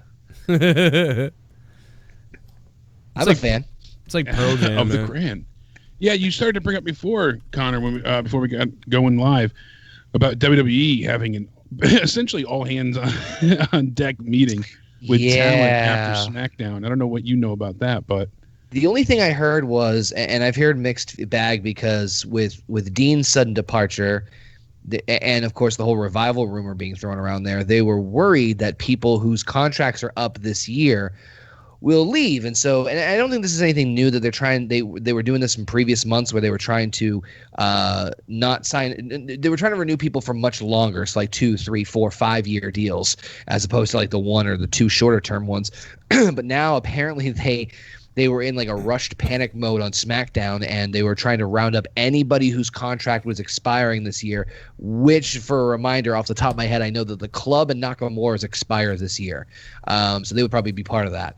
And they were trying to coerce them to sign for longer deals because they were worried. I mean, shit, Hideo Itami apparently gave his notice right then and there, so. Yeah, and they also went ahead, and this was causing apparently like a big buzz backstage. They were like, oh, so everybody who's got contracts coming up this year, they can think of it. If you don't know when your contract's up, come see us. Otherwise, if your contract's up this year, we'd like to talk to you. And Hideo Itami walked to the front row and said, "Rot to me, I'm leaving. I'm done. I'm done. You can call me Kenta." Forgiveness, please. Man, I feel bad. I don't blame him, dude. Kenta, get the fuck out of there, Kenta. Fuck that company. He's too. You're like he'll fucking kill him in the indie scene. He's like Dean Malenko, and then it didn't work out. You know, they know how to book him like they knew how to book Dean Malenko. No kidding. Yeah, no shit. He's the Japanese Malenko. Yeah, he is. To be fair, he did have a buttload of injuries. Yeah, it's one of those things where like they give up. It's like they give up. They go up 2 injuries. Nah, fuck it. They were also trying backstage to have people add time onto their deals, which would allow them to renegotiate their contracts for more money. So they said that they're using their Fox deal as a bargaining chip with the wrestlers.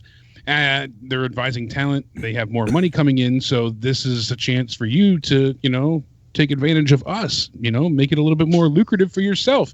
Just give us 5 more years of your life and let us break your spine in the process. Damn it, take advantage of me. Pretty much. Yeah, man. Talk about weird It just times. reeks of desperation in a sense. I mean, it is a smart business move, and Triple H did say on that media call they're treating everyone like competition. They're doing what's best for the company, but you now know that AEW is a legitimate threat to WWE in their eyes. But like 5 years, and that makes sense because in 5 years, that company you would hope is either extinct or is mellowed out. That's what they're hoping. Vince bought them out, Or they've been bought out. Whatever it is. I mean, whatever that is. But that makes sense. 5 years. You go 2 years, you might be in the heart of their fucking contracts. But in 3 years, you might be they're on their way down. And that, seriously, statistically speaking, that's why they want to do 5 years. By the way, Dean, I don't believe would have a no-compete clause because his contract's ending. So he could show up at Double or Nothing in May. That's a good point. And there was speculation that he would go to New Japan over AEW. I don't know about that. The only reason people are saying that is because Renee had said, "I want to go to Japan" on her Instagram or something. He's friends with Cody and Jericho, so I think. I think if I'm not saying he's definitely going to go to AEW because everyone's like, "Oh, everyone's leaving WWE. They're going to go to AEW." Like, calm your tits. Not everyone's going to fucking go to AEW. I think if anything, Hideo might go to Japan first, then my interest. But I think Dean will at least seriously consider the idea, especially if Cody and others can convince him, like, hey, no, you're not going to be the goofy, wild, antic Dean Ambrose. You're coming in as John Moxley, and on top of it all, I mean, like you had said, he might not even wrestle. He could just be done. He could pull a CM Punk and be like, "Listen, I'm spent." You never know. I mean, I have a hard time envisioning that'll be the final outcome, but you never know. And then John Cena, being the troll that he is, goes on to his Instagram and posts a picture of John Moxley with no caption. Just a random person named John Moxley. So it was a yearbook photo of just a random person named John Moxley. Here, I'll send it to you. But it is quite funny. I John, see it, yeah. You see it there? Yeah, John's got to be the troll that he is. So that's funny. I love John Cena's Instagram account. It's really funny. He doesn't add any, like, there's no captions to any of his photos. Yeah, exactly. He just up and posts things, so it usually is. I'm super pumped. I'm super pumped. I just got this extender. I know this is so fucking lame right now, but I just got this extender, the connection for the mixer. You can plug in like 6 different headphone pieces. Jesus. Because I wanted it set up for a podcast area when people come over, and the very least when Leah comes down to record me and Leah's my wife's podcast with me on Patreon. like, I just wanted her to be able to hear shit.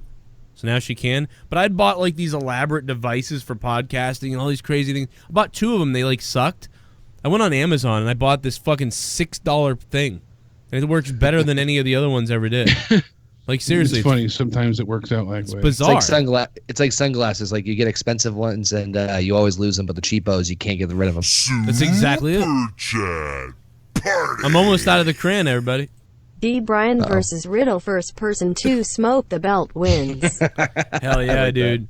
That would be fun, dude. Whoever gets it down from the ladder. If it was the Attitude Era, they could do that. They could do that in AEW.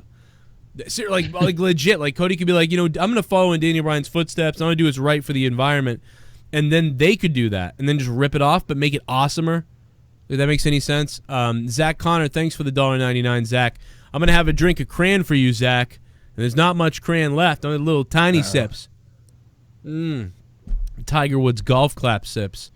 Although Tiger Woods is clapping. Holy fuck was that? It was loud in the back of a BMW. Joe, have you seen the Yokozuna Body Slam Challenge on the WWE Network? I remember it live when it happened. I remember watching it live at my grandparents' house. Joe Compton, what's up, Joe, man? How you been, dude? Thank you for the donation, Joe. And what's up, my man? You're a beast, Joe. You're a good buddy. Joe is a good fucking dude. But let me tell you this. I'll never forget that. I will never fucking forget that, seeing that as a kid. I was 10 years old. I was watching that. I caught it on, I think it was Superstars or whatever it was, and I just, man, that was fucking awesome. Yeah. Lex came in like a helicopter. WrestleMania, I will prove that I am the man and Ronnie is my bitch. The only thing that could be better would be for the king of the Raw Jungle, Drew McIntyre, to bitch slap Rollins and Brock. We shall celebrate with beer and haggis. Haggis! Have some of that haggis, Charlotte. The man's cunt. The man's cunt. Thank you, Charlotte. Thank you, the man's cunt. But no, yeah, dude. He fucking Lex Luger arrived, I think, in a helicopter. It was epic. That was so fucking stupid, but awesome. Like, it was weird. They did on like the carrier? About to get it, yes, the aircraft carrier. Here we go. Here we go. Oh, God, it was awesome. No. Breaking news, Hayata Tommy wants out of WWE as well as me or as AEW the new Death Rowan. Cody Rhodes is Suge Knight. It's kind of like that, Jeff Rhoda boss. Although Cody's supposed to be this sort of an SJW, nice, you know what I mean? Whatever they call it, they say, what's it out the window? Shock factor's out the window. Out the window. Out the window, yeah. So, but it's not, though, because he's a liar. You know, Cody Rhodes says shock factor's out the window. It's not. They had giant penises coming out at AEW's All In. So before it was AEW, it was just All In. So, you know, shock factor is not out the window. Your wife's getting her choke slammed by a cock. I mean, you know, Joey Ryan is like is psycho SJW. If anybody's ever been on his Twitter, dude, he's out of his mind. He's got like so much shame and guilt over the fact that he uses his dick as a weapon in wrestling matches.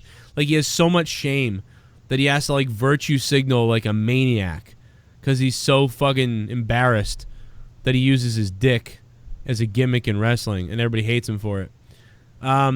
But no, no, than that, he takes on the Infinity Gauntlet the other day, and then, like you said on Twitter, it's the complete opposite. Yeah, the guy like he virtue signals like crazy about stuff. Meanwhile, he has a girl grab his dick in the ring and he slams her with it. It's like, but then he's on there criticizing like all this shit, and it's like, dude, you literally do this, and then he'll be like, it's a show though. Yeah, it's a show. That's a show too, you dummy, or like whatever.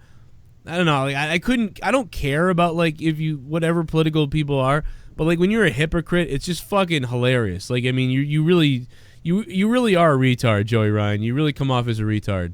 And I don't care that I said that word because you do, you hairy fucking weirdo. Now I like I like Joey Ryan actually, but yeah, it's a little bit cringe, but it's funny though. I don't know, I like the guy. He means well. I just think he's bizarrely hypocritical. It's bizarre. We're going to go to the VIP Discord in a minute.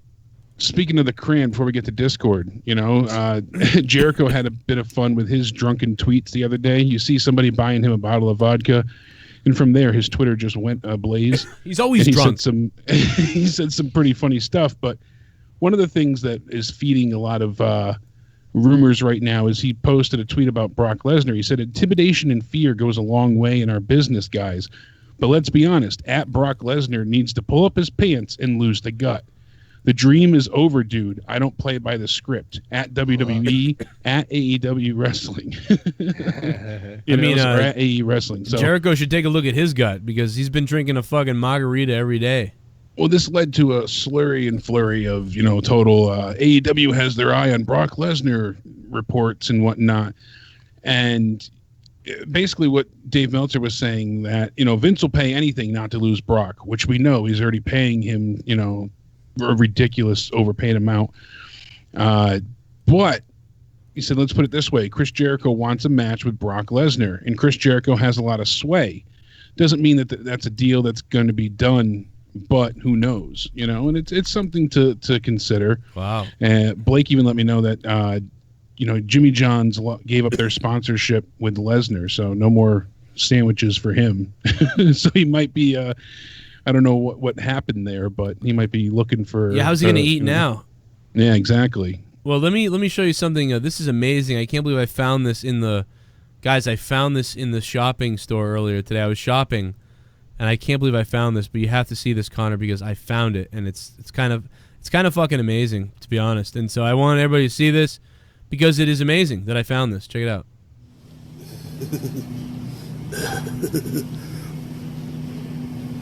Log.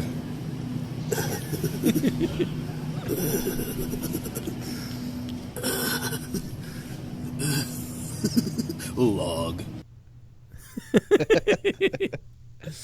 Dude, I gotta tell you, like some lady, yeah. I didn't see her, but she was right behind me as I did that. So I'm like in the shopping, in the fucking, the food place, the whatever, grocery store. And I got the camera and I'm like, that's log. And then I'm like zooming and I'm like, log. And I'm looking around like no one's there. And I turned around with my camera like, and there's a lady like right there, like looking right at me. And I just went, like hit the button and walked around her. I was like, yep. Oh, well, hope I don't know her. Hope I never run into her. Hope you don't move in next door and we have a long, awkward discussion about this. And then we have a log. And we have a log discussion. What the fuck is wrong with? I can't go near Duraflames. I have a history with them. What? Really? What are you talking about? You lit someone on fire? No, myself. I had my fireplace exploded in my face. I got 3rd-degree burns. No shit. How did your fireplace explode? What? How did your fireplace explode? There was one log that was already in there, and the ember was about like yay big, and I guess there was an air bubble, so I threw a second one in and it had nowhere to go, so it couldn't go up. It went out. It was right in my face. Wow, dude, that's insane. I look like fucking Two-Face from Dark Knight. I'm not kidding you. That's wild, man. Like because our fireplace was just checked, and they said everything was pretty much okay to use. But what I don't get is the ash deposit. Like I said, I think it was raining, and the rain came down the whole chimney, and that's what soaked my basement, I think. Yeah. It's only right here. It's like a circle underneath me that got wet to the wall. And right above me is the chimney. There's the fireplace. So, like, I really believe that the water came down that ash chute, down the wall, and then in here. And somebody said there's a way that you have to empty the ash chute out. And I said, you might have to, but I can't. Because this wall is up.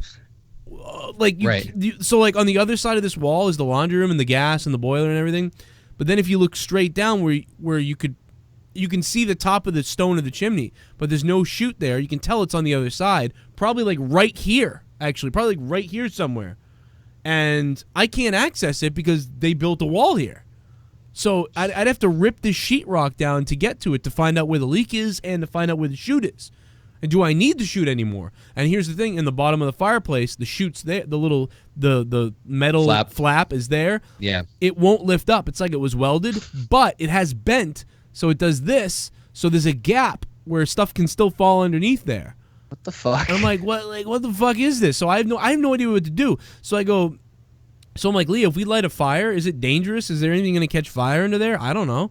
And also, I guess not because it's an ash chute, but also I thought the chute was supposed to close completely. So you don't want fire getting down in there. But the guy inspected it the other day and was like, everything's good. He might be a fucking retard, I don't know. But like also, it's just like I have all these questions because I haven't had a fireplace since I was 9, and I wasn't thinking about that shit when I was 9. So I don't remember what the fuck to do. So, but anyway, apparently if there was like emergency, we lost power, we could light the fireplace. So that's the fucking badass news. But here's the boss of a grill that I fucking built today. As I fucking clicked the wrong button, and then the wrong button a third time, and then a fourth time, and then a fifth time, and it's the grand, man. And now I just deleted you guys, so now I'm gonna have to fucking fix that. Yeah, it's the fucking grand, bro. It's fucking freezing outside. We were gonna build it outside, then I didn't build it outside. I built it inside because I was like, thank God you didn't build it outside. Yeah, I was like, I'm not fucking building this thing outside. So I built the thing. Would you? I built it inside. Dude, this grill, my mother bought this for us, by the way. And it looks nice, actually. All these pieces, it came, and I'm not kidding you. You can get this thing right now at Home Depot. My mother bought this for $279. Now, it's going to take you 4 hours or 3 hours to put together. But for $279, it's not bad. It's going to take you 3 hours to put together. Maybe 2 hours if you're, like, really good. And I'll tell you, man, this thing is a fucking beast of a thing, It looks like it. Jesus. You got to give it up for Mom. She came through. I usually do. And you know what? If I ever... Oh, God. I'll bring some... I almost said something really horrible. I just had to stop myself. Because it would have been really fucked up what I was going to say. You don't want to call me Dad? Is that it? No, I'll call you Daddy all night. It's been a while since I had a dad. I'll call you Dad. Like, I will fucking... All right. I won't send you to your room. Super Chat Party. The Alpha of Anxiety, the Prognosticator of Panic. The Sultan of Sadness, Lars Sullivan may have had Rowan spot. Rip Bludgeon Brothers. Wow. That's great. PWP Nation. Check out their website, by the way, pwpnation.com. I agree. It's all death. It's all death, dude. He should have Luke Harper just sway that hammer into his balls. Tony Mattrison in the chat says Sean Ross bans people who say SJW on his streams. Well, Sean Ross is a retard. So, yeah. Super Chat Party. Sean Ross eats granola in Seattle. The Cran is the next monetize this champ. Go Cran. Yeah, dude, anybody that does that is some kind of insecure weirdo. Zach Connor, thanks for the $1.99, and yeah, we'll get. Well, maybe the Cran monetize this belt. Yeah, that makes sense, man. We're gonna take calls on Discord in a second. Anybody who's a patron, patreon.com/Joe Cronin Show. Anybody who's a $10 patron in the VIPs, we're gonna go to the VIP chat on Discord. So make sure you guys jump on the. If you're on hold on Discord, make sure you go over to the VIP room. And if there's a problem with it, tell me. I think you should be able to get in there, though. Shit bomb. It's down here. Jared Barron's What in there. happened to that race car donation? I miss it since race season is about to start. Racing car. Stephanie Macron. Lol. I wanna smoke Daniel Bryan's new belt. I might go nig mode in my sleep again. I'm scared. Bulldog Club, don't be afraid to go nig mode, dude. Go all nig mode, dude. It'll be crazy. Go full on, yeah, I'm not going to say that again. I think twice is good.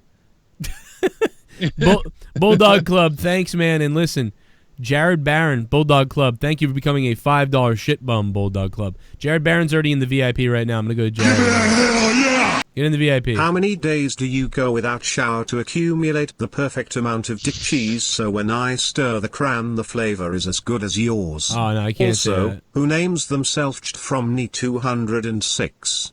No one cares if they're from NY, and what does the 206 stand for? Inches? I'm a beast, brah.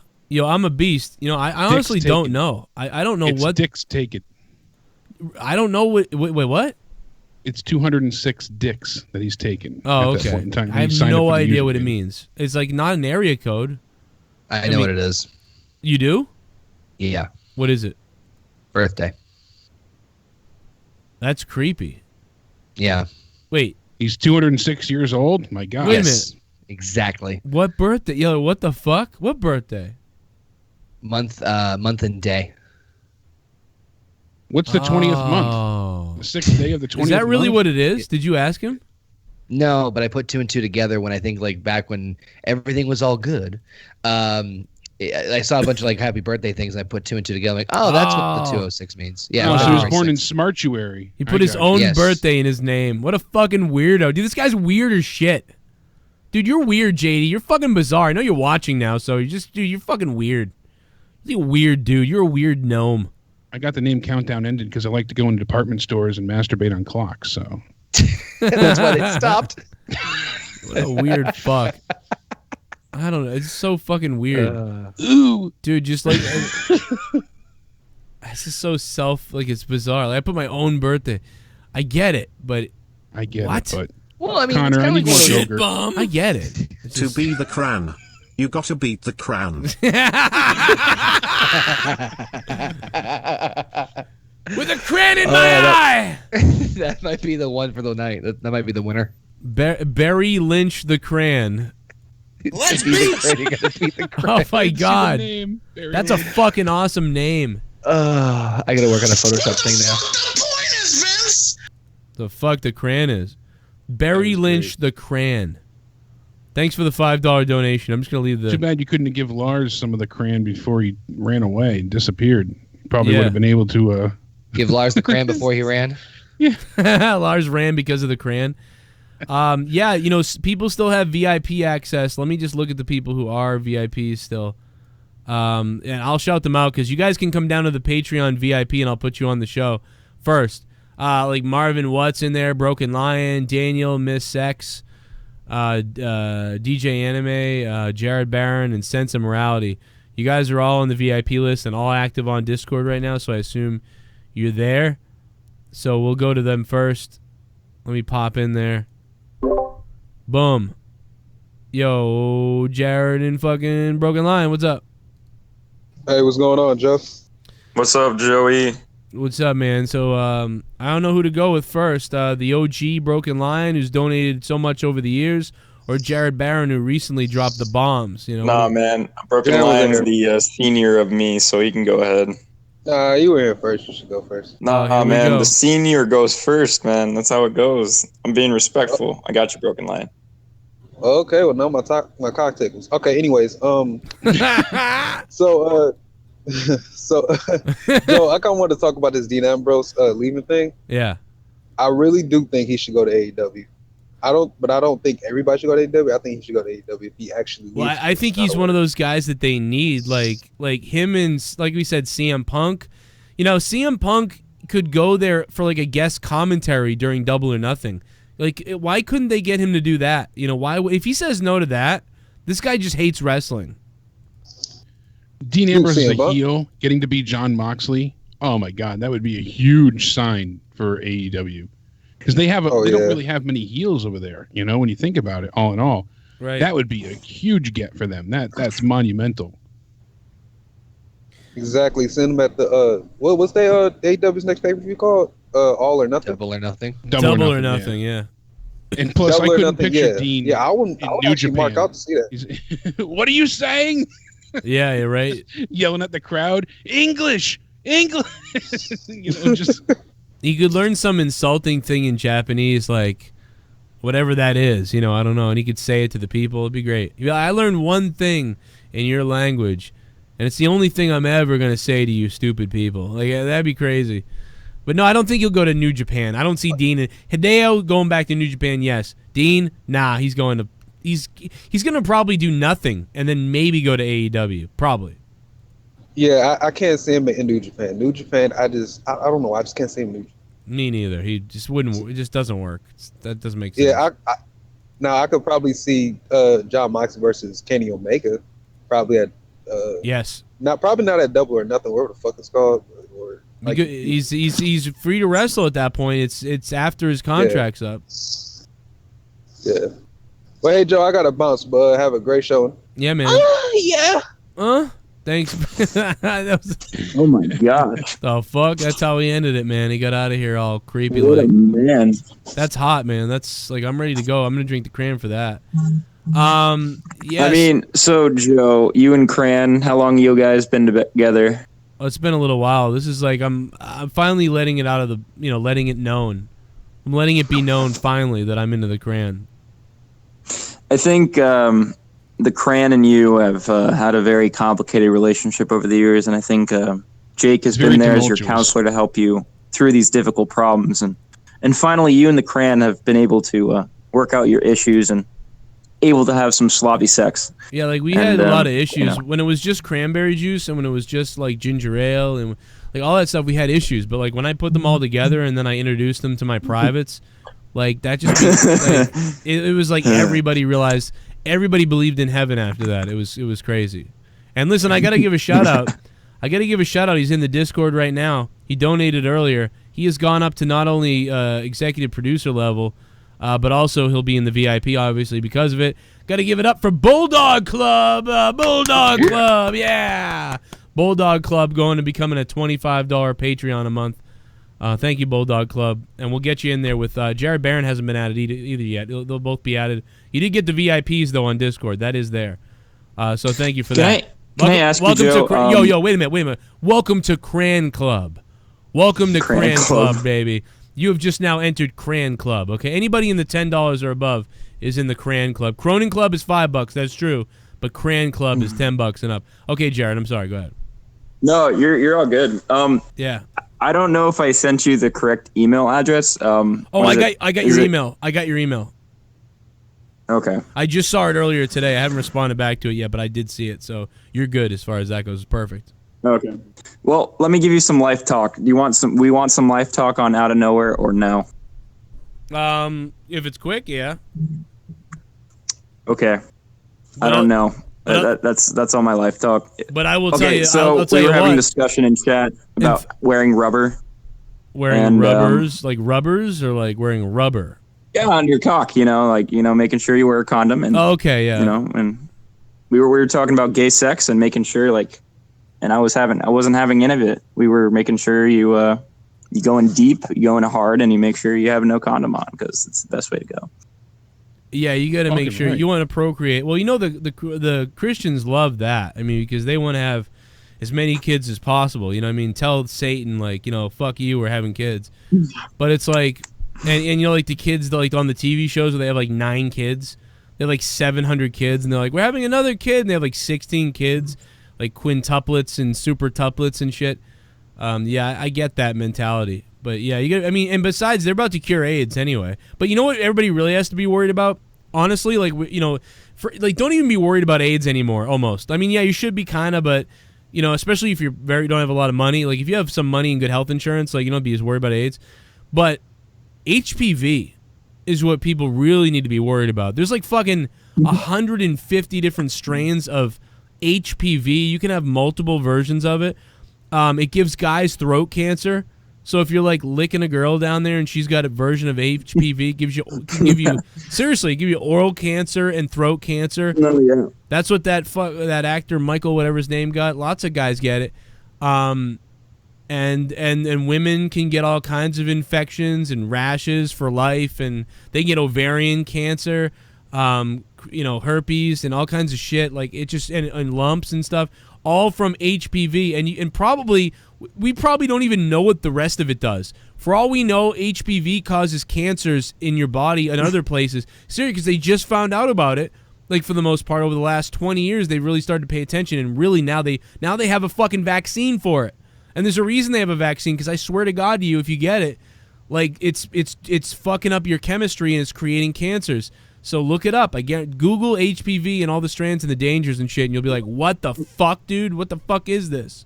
Let me tell you about the drug companies. My mom's friend, he's a scientist that works for like GlaxoSmithKline, which is like one of the biggest drug companies. They're like studying different, vaccinations. I swear, like, if they wanted to cure cancer, they could have cured it a long time ago. Like, I swear to God, these doctors, these hospitals are getting money. Like, that's why our healthcare sucks so much, because it's a monopoly of chains of different hospitals that run together, and they just buy up each other so that people can just, there was a report on the news, and it was just like how these hospital chains are buying each other up so that it's just, you only have like one provider left. You know what I mean? And so it's like, it costs so much money for these procedures, which ends up, costing us like thousands and thousands of dollars, when in Europe you can get it for like cheaper.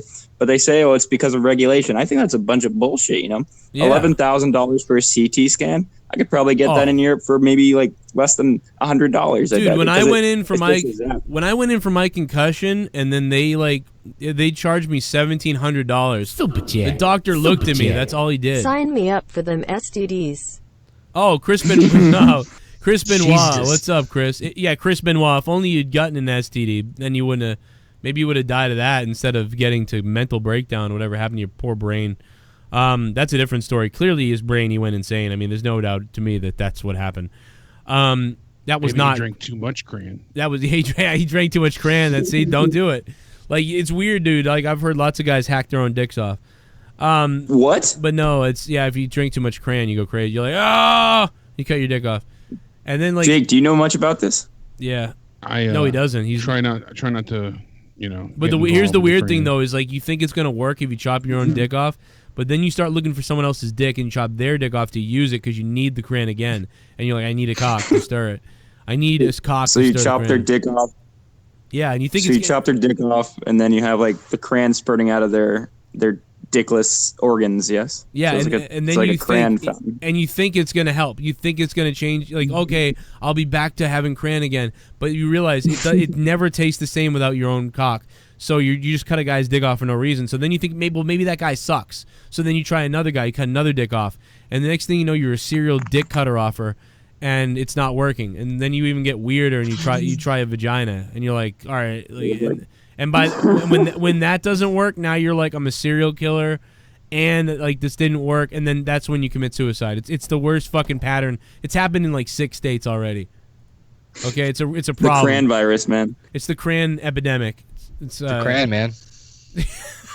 Crayon's motto is no matter what you're going through. You got to pray the crayon away, man. Yeah, just pray the crayon away. Tomorrow on Throwdown, we're going to talk about crayon. By the way, everybody, I'm not a fan of the crayon, man. I know you're afraid to do it. I get it. Like it's you got to be pretty hardcore to get into it. It's not for everybody. Oh, Cran Kane. Oh my God, Cran Kane in the chat. Joe. Oh man. Joe mentioned something with Cran Kane. Oh my God. Oh, Cran Kane. Cransexual. Cran Kane. I like that. That's my new drug. I'll bottle it, dude. I'll fucking bottle this shit and sell it. JoeCroninShow.net. I will bottle Cran Kane and sell it. I'm not even fucking kidding. I'm not even fucking kidding. It'll be like rock candy, but people buy it anyway. That's fucking great. I will drink. It's almost out. All right, you know what, Jared? Hit me up with one more thing, and we'll get you out of here. One more thing. Body modification. When you said talking about cutting off people's dicks, that reminded me of, I saw a Vice documentary about like people doing body modifications, like legit, like testing, like I don't know, like I think there was a recent report, some guy in the BBC, they had an article. This guy literally shot up sperm up his arm to like, I don't know, to cure a fucking disease or something. And it fucking like, he was trying to like cure, I don't know, a long-standing stomach problem with shooting his own sperm in his arms, and it caused him to he had be a lower like back problem, and he wanted to cure his lower back problem, so he was injecting his own sperm into his arm.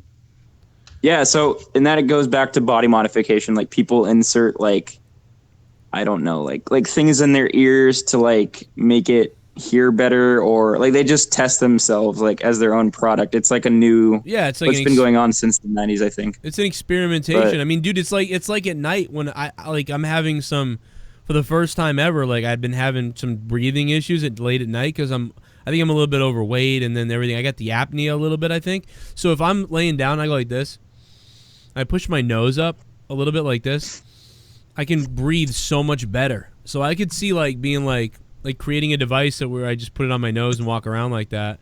Or if you just like, you know, so you're saying that you push cum into your arm, Joe? Is that what you're saying? No, I'll push cum into my arm. Well, maybe it's a what do you call it? It could be a anti-inflammation. If it's seriously, if it's like an inflammation thing, it could cure inflammation. We all have so much inflammation in our bodies. That's another thing. Nobody ever thinks about this. Like if you have soreness or issues or stomach pains, it's like, dude, chances are you have like a mild to minor, like something that won't show up. Crew Crux Cran. Crew Crux Cran. Oh my God. What the fuck? Well, you know, the cran will help with anything. You know, you could probably, you know how on InfoWars, like Alex Jones sells us fucking supplements and shit? Right. You could be like, You could be like the crayon helps with diabetes. It helps with like in the 1920s, they fucking sold everything saying, oh, it'll cure your AIDS. It'll cure your cancer and shit. Why can't you do that now? People will buy the crayon. Like they should sponsor you, Joe. Dude, Brett the Shitman Fart, thank you for the donation. No, yeah, dude, I'll just be like, fucking, like, I'll just tell people, hey, it will be like the best placebo you've ever had, because all you have to do is think it works, and it might work. Like, if that puts you in a mental state that you feel like it's working, it will work. It can work. It can change your body. I mean, dude, JoeCroninShow.net. Look at this. I sell the WWE book of rules. If you haven't gotten that, don't buy that book. It's a piece of shit. By the way, here's the other thing. You just brought this up. Amazon. If you guys shop on Amazon, if anybody here shops on Amazon, but you're like, I'm not giving this fucking retard money, so if you're sitting there watching this, like, I like Joe, I like the show, but I'm not a patron. I don't want all the bonus shit. I don't want to be a VIP. I don't want to be in the Cran Club. I don't want to be in the Cronin Club. I don't want to none of that shit. You don't. For some reason, you don't want to help me at all. You just like the entertainment for free, and you're like, fuck him. Maybe I'll leave a like. I don't know. But you shop on Amazon for all kinds of shit because you're rich, and you shop on Amazon. Yeah. Well, then all you need to do is like use my Amazon link right here. See this Amazon link? If you click on this on your phone or on your computer before you buy shit on Amazon, they will literally give me a percentage of everything you buy. Like legit. Like you spend $50, they'll give me $2. They'll just give me $2.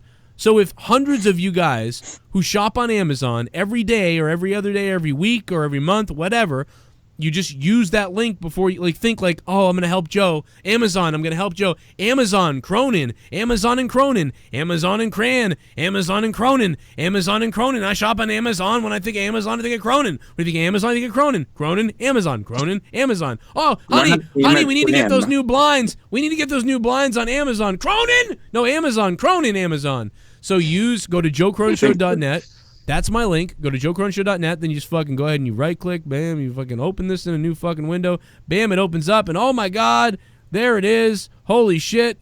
Like Amazon. And I don't want to help charity out. Fuck you. I don't care. And Marlon Crando.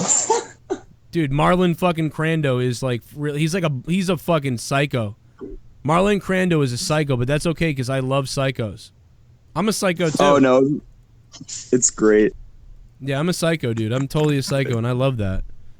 Subliminal shit there, Joe. Yeah, that was some subliminal shit, wasn't it? That was like fucking weird. I was trying to work it in. It's not even that good. I could make a better one, like Dan, Joe. Cramazon.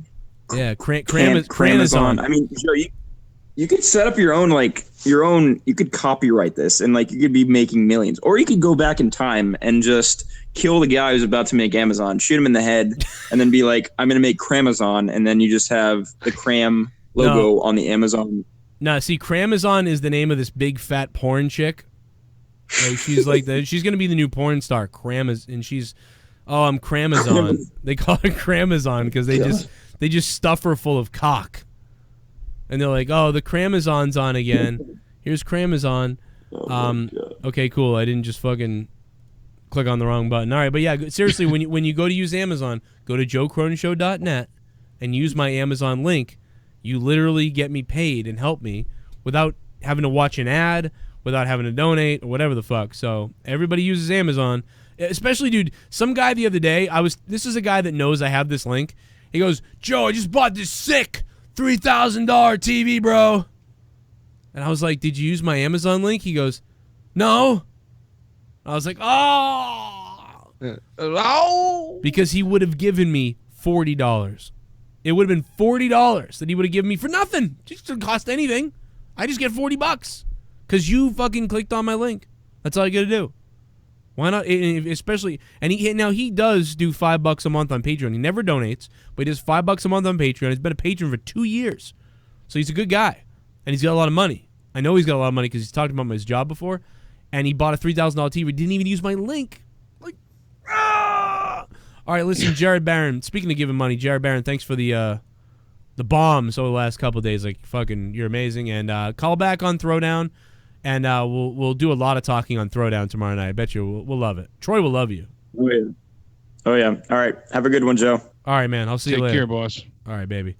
Baron. Now, one of the things that I heard about earlier today possibly being in the works for WrestleMania, I can't say it seriously. Oh boy. Is Nia Jax. You ready for this? Versus a guy, right? No, not just a guy. All men winning the Andre the Giant Memorial Battle Royal. Oh my God. Well, actually, you know what? I could see them doing that. You know what? Oh God. I got to tell you something. It doesn't really bother me. I don't hate that. I don't hate it either, but I just can't she walk out? Can't she quit? I just don't. I can deal. I like that. Here's what I don't like. If Nia, see, this is the difference between all women in a movie that you like versus all women in a movie where you're like SJW shit. Okay, if Nia Jax wins and like they're like, holy shit, a woman has won. This is historic. This is crazy. You know, that type of thing. I'm down with that. That's cool with me. Fine. Whatever. I think she sucks, but whatever. But if they're like, this is so inspirational, like, oh my God, all women. Like, if they do that, I'm going to want to murder myself. So if they do it and celebrate, cool. But if they start like oversaturating me with it's about time and stuff like that, like I'm going to shoot myself in the head. I said it the other day. I know my hate for her is extreme, but I'm not singling her out above anyone else that should be fairly criticized. You know, she's a rather unique case in all of it. I can't always fault her character because part of that is on, you know, creative flipping her so rampantly all the time between heel and face that she's not really responsible for that. But her personal attitude and outlook that she presents outside of the company, it validates all the negative thoughts that I have towards her personally. She comes across as rude and narcissistic, outspoken, and oftentimes she speaks on topics that she's ill-advised on or knows little about. She's very combative. She's very often a hypocrite. She'll cry women's rights and SJW, you know, seeking justice and virtue signal often against those who criticize her, but has no problem throwing insults and shade right back at them and do the same exact thing without hesitation. Grimm's Toy Show. It's always, yeah, exactly. Oh. It's always a pot calling the kettle black situation. I said she's injured so many women previously without apologizing. I said the whole Becky ordeal, this is not me bandwagon hating her. I disliked her long before that. You know, that's the easiest to reference because of everything, how, you know, much of a grand stage and under a microscope she was for it. But look at how that was handled. She cried about her hand hurting instead of acknowledging that she made a monumental mistake. She also is all about not keeping in kayfabe for apologizing either because she broke kayfabe multiple times to reply on people during Twitter, you know, during the mess on Twitter. So she can't say, oh, I had to keep up the kayfabe of it because she broke it constantly. She's sloppy. She's dangerous. She you know, doesn't do any, it's not her look. It's not her size that I'm against. I'm a large fellow. You know, I would hate to be marginalized because, oh, you're fat. That's not my judgment. I'm not judgmental for those reasons. But it's her size that keeps her from moving well in the ring. And she doesn't utilize her big nature in an advantageous, like, you know, position. She doesn't work with her size. Her moveset is more limited than John Cena and Roman Reigns ever was combined. She can't speak on the mic. Name one good promo ever, and I would concede any of these facts. And then I know I'm rambling, but I said this to Bealey the other day. You know, he felt like I was kind of like a bandwagon hater. I said I dislike her attitude. She lacks any and all professionalism. That's it, hands down. You know, not to stray it aside, but so for me, I don't hate the idea of it entirely. You know, because it's her, but I hate it because it's her. If that makes sense. I'm not against a woman winning the Andre the Giant, you know, Battle Royal Memorial over the top rope bullshit, and at least it gets her out of other matches. But it's not like, oh, it's taking away from a guy, or I don't give a shit about any of that. It's just I don't like Nia. I can't shake that. Right. Yeah, I get it. It really this one doesn't bother me yet. It's probably what's going to come out of it that's going to bother me. Like that's what's going to be the issue. First ever, oh my God, so monumental, so moving, so inspirational. Yeah, all that. Same thing. That stuff infuriates me. Also, they're working with Kevin Owens returning for the Intercontinental Championship against Bobby Lashley. That was one of the things as well. Another one is that they possibly want to have Drew McIntyre take on Braun Strowman. So... I can't. I'm just done with Braun. Like, I'm so done with Braun. That's the thing. And Braun obviously isn't going to face Brock like, you know, we had hoped it would work out. They are still working as well on the idea of Finn Balor taking on the Undertaker. So it'd be the Demon, and they feel that it might help him, if he's the one to essentially retire the Undertaker. But the Undertaker's not convinced that he still wants to retire. So yeah.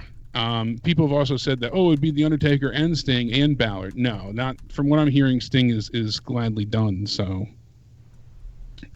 another thing as well, with Dean leaving, they might try and do a match with Dean where he's going to be out of the company, but they have a final hurrah moment where it protects Brock Lesnar. Again, this is just, take it with a grain of salt, but what I've heard before. It would protect Lesnar because he would lose the belt to Seth Rollins, but with the help of the Shield behind him. So Seth would win, but Roman Reigns would not return to wrestle. He would be a distraction, but he would be there at Mania in Seth's corner, one way, shape, or form. So, and Dean would be there as well. They'd give Dean a somewhat of a proper send-off, and it would be the Shield helping, Seth win. So I assume they want to Roman keep... wouldn't be returning to wrestling either, but it would just be a moment for Roman to kind of be like, fuck you, Brock, I'm coming back eventually to get you, and I'm going to help Seth in the meantime. I assume they want to treat Dean well because they may feel like he'll be back or like whatever. And not only will they think, well, he'll be back, but they probably also will think like they want to keep that character intact, like in safe. Yes. Like because they feel like, they own that character. And if he comes back in 2 years or 5 years or whatever it is, they want to do the character somewhat right because they have value there. And maybe in 3 years, they're like, we want the Shield to come back in 3 years. They'll, I don't know. They just know they're taking care of the character because that dude, I think that's how much they value what he's a part of, even though they don't value him that much. That's exactly it, because the Shield to them is their bread and butter and their baby. It's very weird, yeah. So even if he shits on them, great points there. He's part of that. That's Shield shit is part of something. So it's like they have to be careful. Yeah, it's bigger than Dean, so they don't want to go ahead and ruin him entirely. I mean, they could have him lose his career or be, his job, essentially, his employment in a match, but they don't want to ruin him entirely, as you said. That makes perfect sense. The Shield is bigger than, the individual. The group is bigger than the one. And this way, it's still intact because a reunion is big money down the road, as you know. So, yeah. Also, we discussed earlier with John Cena possibly taking on Daniel Bryan. We've heard that. We brought that up a little bit. And Becky Lynch, obviously would be taking on Ronda Rousey. So I'm still hearing that they want Becky to be taking on Charlotte up until Mania, but it won't be a triple threat as of right now. I'll take that. Shit. Yeah. They'll basically work against each other, and you might even, from what I heard a different article. Let me pull this up here. This was where was this? This was. Hold on, I apologize. Ringside News and a few different places was saying that they have rumored matches for Fastlane, and the matches there is Daniel Bryan defending his title against AJ Styles in a repeat of what happened at the Rumble. Becky Lynch and Charlotte will continue their rivalry in a singles match, and then we'll also see Bobby Lashley and Seth Rollins for the IC title. Bobby Lashley, yeah. Yeah, because what is Seth going to do in the meantime? And that's when you might see Kevin Owens return. What, to go after Lashley or to go after Lashley? Oh, okay. Wow. Okay, so he'll. That's that's going to underwhelm people who love Kevin Owens. Yeah, because we saw. They're thinking about doing some sort of, a reformation of the previous faction, but you can have, Drew still helping out Lashley. They said maybe, and there's a lot of what ifs at this point in time. They even talked about briefly bringing back their League of Nations, but instead of having it be Wade. Yeah, instead of Wade Barrett, it would be Nakamura. Since Rusev and Nakamura are working together, they can team up with the Bar and have, Cesaro, Sheamus, Nakamura, and Rusev possibly be the new League of Nations. So, if anybody, that worked so well before. Yeah, right. If anybody, that is so dumb. Unless they unless they were like serious, like the League of Nations was lame. Unless they were like a serious club. If anybody makes any Cran PNGs or like the Cran Club T-shirts or anything like that, or PNGs, send it to me. I might use them. Just make sure you tell me I can use it for free, and then it's legal. And then I can use your whatever design you make. It'll be a lot of fun. I'm gonna be making one too, because we got to represent the Cran the right way. I mean, I even just went out on Twitter, and I went and I did the right thing, man. I tweeted out that, well, basically, Keemstar fears the Cran. You know, and people are already responding to that, you know. And Keemstar's going to look at this. He's not even going to understand it, because all he does is allegedly hides, like, drugs in his house or whatever, according to whatever Tommy said. But this is the Cran, bro. This is like, dude, are you afraid of the Cran? Because I think you are. So I did tweet that out. You can retweet that if you like. Keemstar fears the Cran. It's really fun. And I'm down to the bottom of the barrel. Let me play the rest of these donations. Let's see where we're at. Give it a hell yeah! Yo. Fucking Chris Benoit stole my spotlight. I thought dying before the Survivor Series would seal my legacy. But just think, if I did what Benoit did, then you wouldn't have had 10 years of, excuse me, and 3 years of my failure of a daughter on TV. Oh my God. Damn. My God. Eddie Guerrero. Jesus Christ, Eddie. Why don't you fucking have your... Oh. Oh no, look at this fucking Grandmaster Sexy. Oh my God, dude. It's Grandmaster Sexy. Get some Cran on. Yeah, gotta get Cran. Gotta get the Cran. Yeah, gotta get the Cran, yeah. Yo, I drink it down, I make it go down my throat. Yo, it makes me all fucking choke. I go nuts. Everybody knows I bust sluts. What's up? I drink the Cran and I go nuts. Drink the Cran, drink the Cran. Fuck the chronic, I drink the Cran. Super chat, super chat. Bring Cran to the hood, then it's all good, my G. Bring Cran to the hood, then it's all good. Jeffro da Boss. Dude, we're gonna smoke a bowl and then drink some Cran. Like, seriously, like, I think I know how to bring it for a housewarming gift. Party. I went on Night Flirt, came in a min, I'm a loser. My son champion. I went on Night Flirt, came in a minute, I'm a loser. I get it. Oh my God. Oh man, no, you're not. You're a fucking. You're saving. You're a smart businessman if you're only wasting a minute on Night Flirt. Are you how much kidding a minute? me? You just saved yourself like all kinds of money. Now you can call like 10 more times. That's right. You're like a great fiscal sound person or whatever. I want you to talk real dirty, baby. I want you to go ahead and tell me all about that. All right.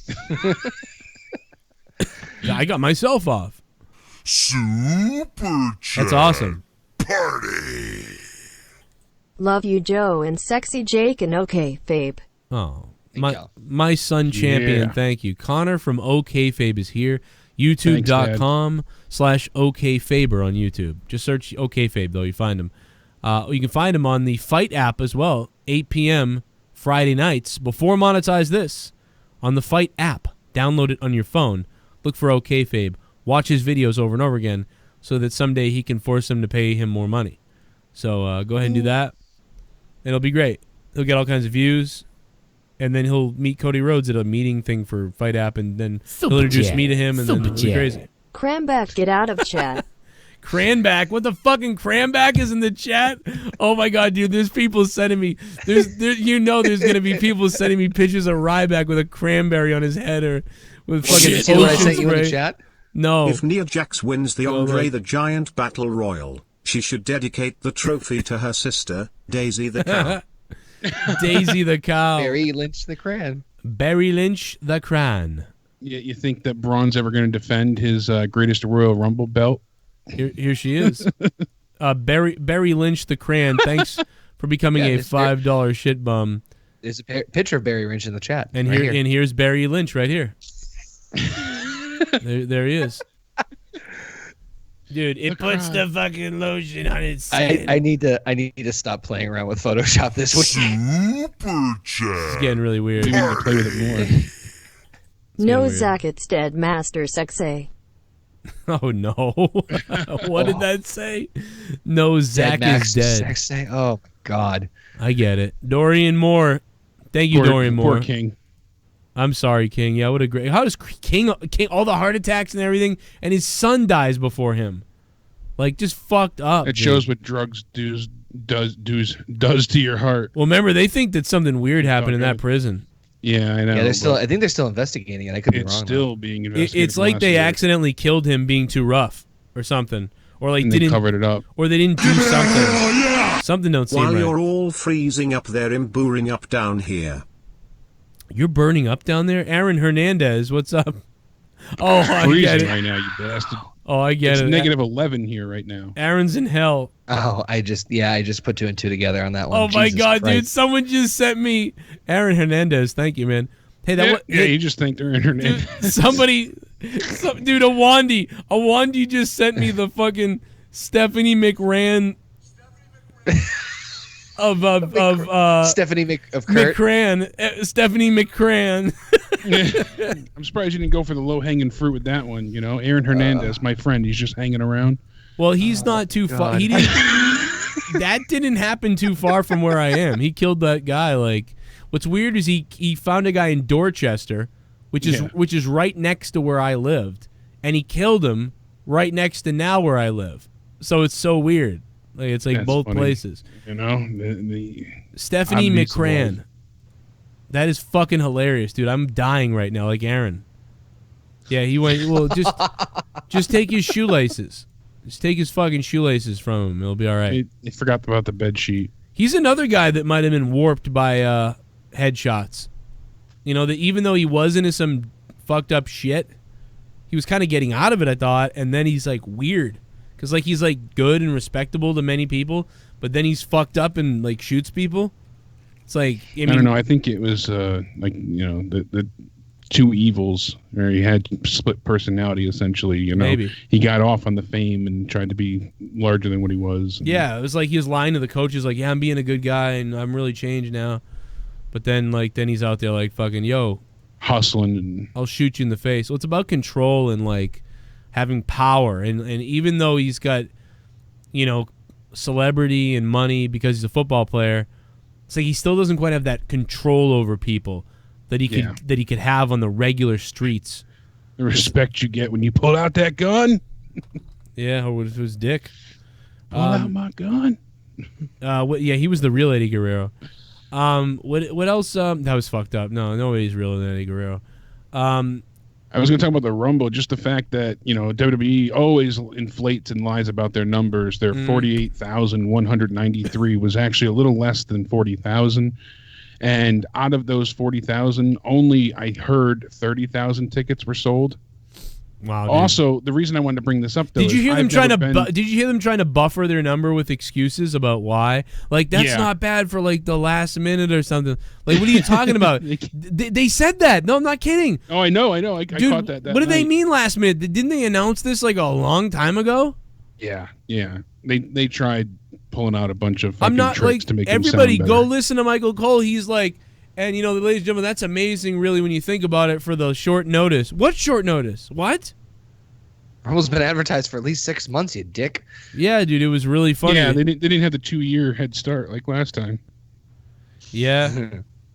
I think they need to start going to smaller places and sell out again. You're going to see it. They're not. You're going to see it. No, seriously, you're going to see them. I don't mean like small. I mean, I just think like bingo halls. If they had done, not that. Want to know how I get through all these heart attacks? Oh, My God. heart starts back up every time I think of the 14-year-old cousin that I had sex with. Oh my! I don't drink, I Jesus. don't smoke, but family is not off limits here in Memphis. Oh my God, dude! Oh God! What the fuck? There's another list that's scratched off the. They're not going to be a guest on this show. Yeah, Jerry the Cran Lawler. Thank you. No, it was Jerry the King Lawler, but Jerry the King Lawler. Thank you for that donation. That's crazy. You know, 4 years ago, 4 years ago, that place almost sells out. I mean, you're seeing it because really, like, do you remember in 90, even in 98, like, they had already booked places that were small for the next year because they had such a problem and they didn't have the money and all these things. And that's why we got a WrestleMania in Boston. We never would have gotten a WrestleMania in Boston if things weren't going bad. And Boston was considered a big place to go because you remember 11 was in Connecticut. And like, it was in Hartford. That wasn't good, you know. And 10, I mean, it wasn't not good. It was just that, wow, they went to that. They went from all these places, even. What does Hartford hold? 10,000, 11? It was a small Maybe arena. less. It was a very small arena and not well kept. And it's like they went to Boston at the time, the Fleet Center, the Garden, the new Garden, and that was crazy. And next year they got Philadelphia because they'd already booked that too.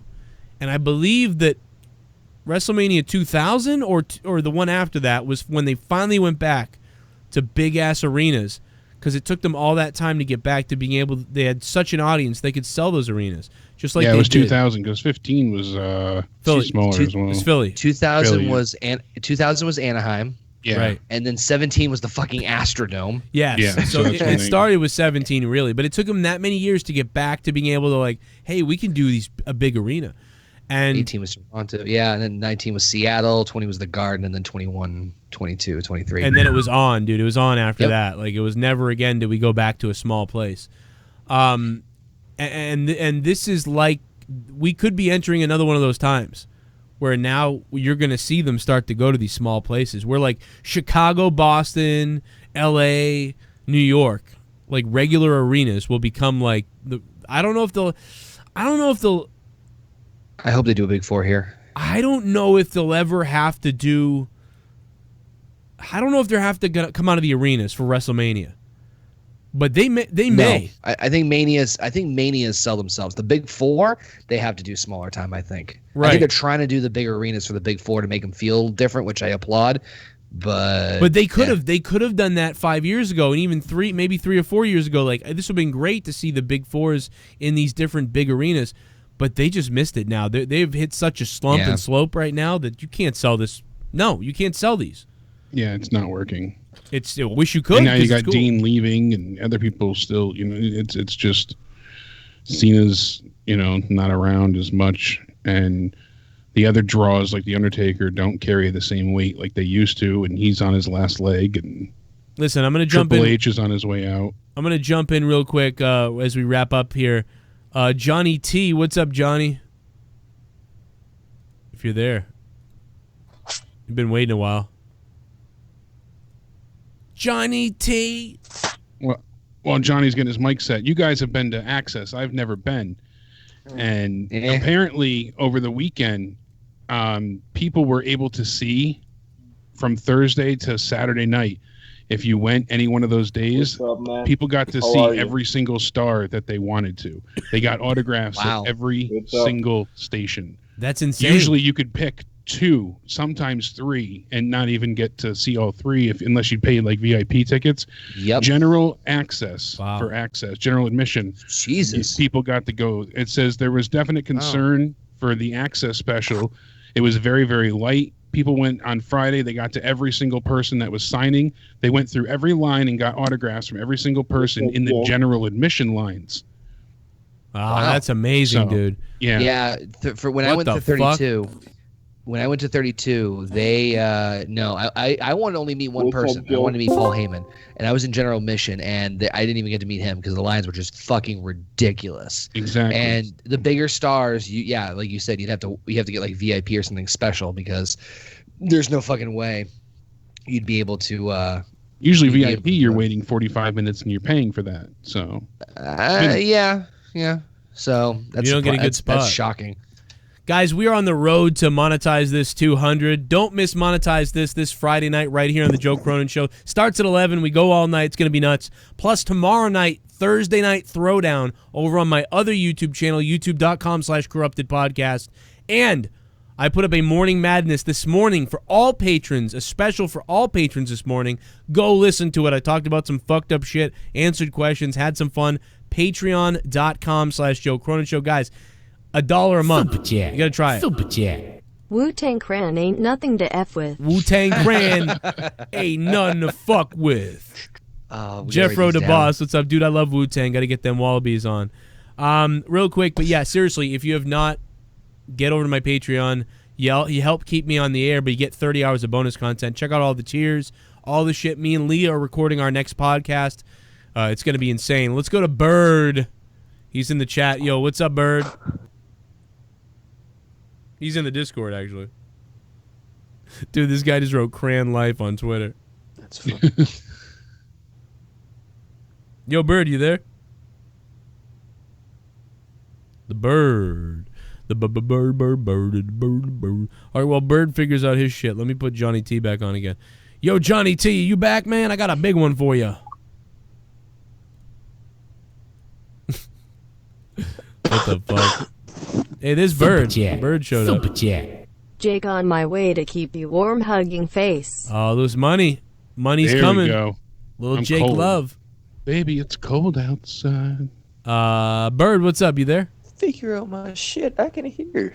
Yo, what's up, Bird? I can hear you. I can hear you. Cran. Yo, sip that cran, bro. Johnny T, can you hear me? Fucking Discord. Right. Something's wrong with Johnny T. Let's go to J Carg Wrestling because he's the man, and I gotta unmute him. Yo, J Carg, what's up, man? Hey, man, can you hear me? Hell yeah. Now there we go. 1 for 3. What's up, There man? I go there. Can you hear me? I can hear you. Yeah, you're good. Hello. Yeah, you sound good to me, man. You can't hear me? Okay, man. Yeah, I can hear you. I just want to make sure there wasn't an echo coming through. Oh, all right. No, you're good. You sound good. Cran, huh? I'm just craning it up, man. Joe Cronin. Hey, man. Just thinking about Raw that happened here on Monday. I said something earlier about Dean Ambrose was sitting in the middle of the ring before Nia Jax's music hit, and he was saying something along the lines of when I signed WWE, and then as soon as he said that, Nia Jax's music hit. So does that correlate with, his announcing that he's leaving WWE, or is this all like, because for a second there I thought maybe it's storyline. I doubt it, but I thought it was kind of weird and kind of weird timing. That's a great point. It's weird. I don't know that. I didn't hear that. I don't know. Maybe Jake thinks different of Connor. But I will say, dude, what if they made Nia Jax beat Dean Ambrose on his way out? Imagine that. Oh my I wouldn't be surprised, honestly, at this point. Because that's my big thing about Nia is like, what the fuck is the point of all this? Like, I'm not against her. I mean, I am against her. Would he say he won't do it, though? Would he be Yeah. like, I'm not doing that. Fuck you. I'm not doing that. I mean, yeah, man. It was. I just thought it was really weird timing because I had noticed that immediately, and I was like waiting for something to come later down the road, like the night, and nothing came about it. And then I woke up the next morning saying that Dean Ambrose won't sign and re-sign in April. I'm like, what the fuck? That's just really weird timing. I just thought the whole thing was weird. He looked like he had more to say. He started to speak, and then her music hit, and it wasn't like a normal interruption. He looked surprised. So exactly, like I wasn't sure if it was like a pipe bomb thing. I doubt it, but it was just kind of, there was more to it. I don't know if it's going to lead to anything else more next week or weeks to come, but that really caught my eye. I mean, it could, it could be a work. Brock Lobster's like, this is a work. They're using the fact that people are leaving, to like make this seem like he's leaving, then he's going to stay or something. Yeah. Maybe. I mean, seriously, maybe. And if they are, it's a smart thing to do because it is weird. I'm telling you, it's weird. I know that Jake brought up the thing 96. They did it with Nash, but it's just weird. That was so long ago, dude. That was like 23, 4, 5 years ago. Like, they have never done this recently at all. Over 20 years, never did this. It's just so bizarre. Yeah, I mean, I've been watching wrestling for 20 years as well, and I can't remember last time they actually announced someone leaving. Unless it was for an injury. Like an injury, yes. Like they're retiring or goodbye. Yeah, but somebody that wasn't like they did it with Punk, but that was a storyline, so. Right, yeah. But I remember Brock Lesnar left the first time. It wasn't announced, but we all knew he was leaving. Like everybody was announcing he was leaving, but WWE themselves. Yeah, WWE didn't bring it to light. Yeah, and that's why the crowd was so resentful. They knew Goldberg was leaving too, so that's why they attacked him at Mania. Right. Yeah. Stone Cold. Yeah. They'll probably Yeah. cheer. They'll probably cheer for Dean. Please, like, glad you're I leaving. read she was sent out to embarrass him. Fade to Black says, I read she was sent out to embarrass him. Maybe. You never know. I mean, I don't know. You really don't know. That's the problem. I think they're paranoid about people making people angry, though, now. I mean, that's just me. Like, they don't want to fuck up anything. They're freaked out. That's why these talents need to go after Vince now and be like, nah, I'm doing my shit. Oh, no? Well, fuck that. And, you can literally go into Shawn Michaels 1997-6 right now and, pull a Shawn Michaels and be like, dude, fucking, what are you going to do? Fire me? Go ahead and fire me. I'll go to AEW and I'll fucking make them money. And I'll make more money than here. How about that? Fire me. Go ahead. Khan will pay me to fucking scrub his cock over at AEW. Yeah. I mean, seriously. I will make more money essentially for far less time. It may not be more money than you make in WWE, but it'll be more money than working, 300 dates a year. So I kind of get the feeling that history's repeating itself in a way, Yeah. Maybe. Exactly. There's so many things. It's very interesting. It's very weird. I will say, this has become one of the more interesting times ever in wrestling, but not for a good reason. It's kind of a good reason, but not really.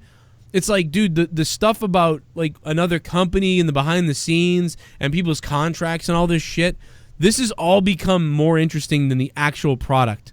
That's weird. Yeah. How weird is that? Yeah, it's bizarre, man. I never remember seeing anything like it or hearing anything like it before until, the last year and a half. It's different. Oh, it's Gatekeeper Drew. Can I talk? Can I talk? Yes, you can. Go ahead, man. You can. I had a dream that one day this nation would rise above and all drink cran. I pledge allegiance to the cran of the United States of America and to the cran under cran. I read the Koran.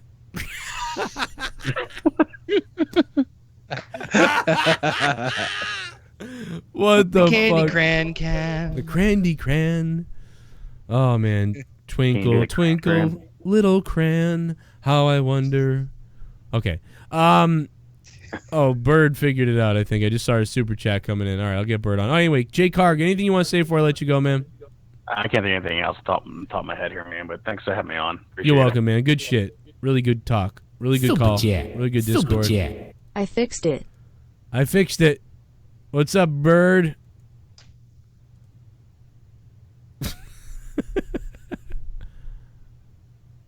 Bird. Did he? Maybe he didn't. Oh my god, dude. I can't anymore. What is going on, dude? Bird. Cran. Yo, we got that Cran bird. effect. You got that Blumpkin. I fixed it. I fixed it. Oh, there you are. I can hear you now. What's up? Can you hear me?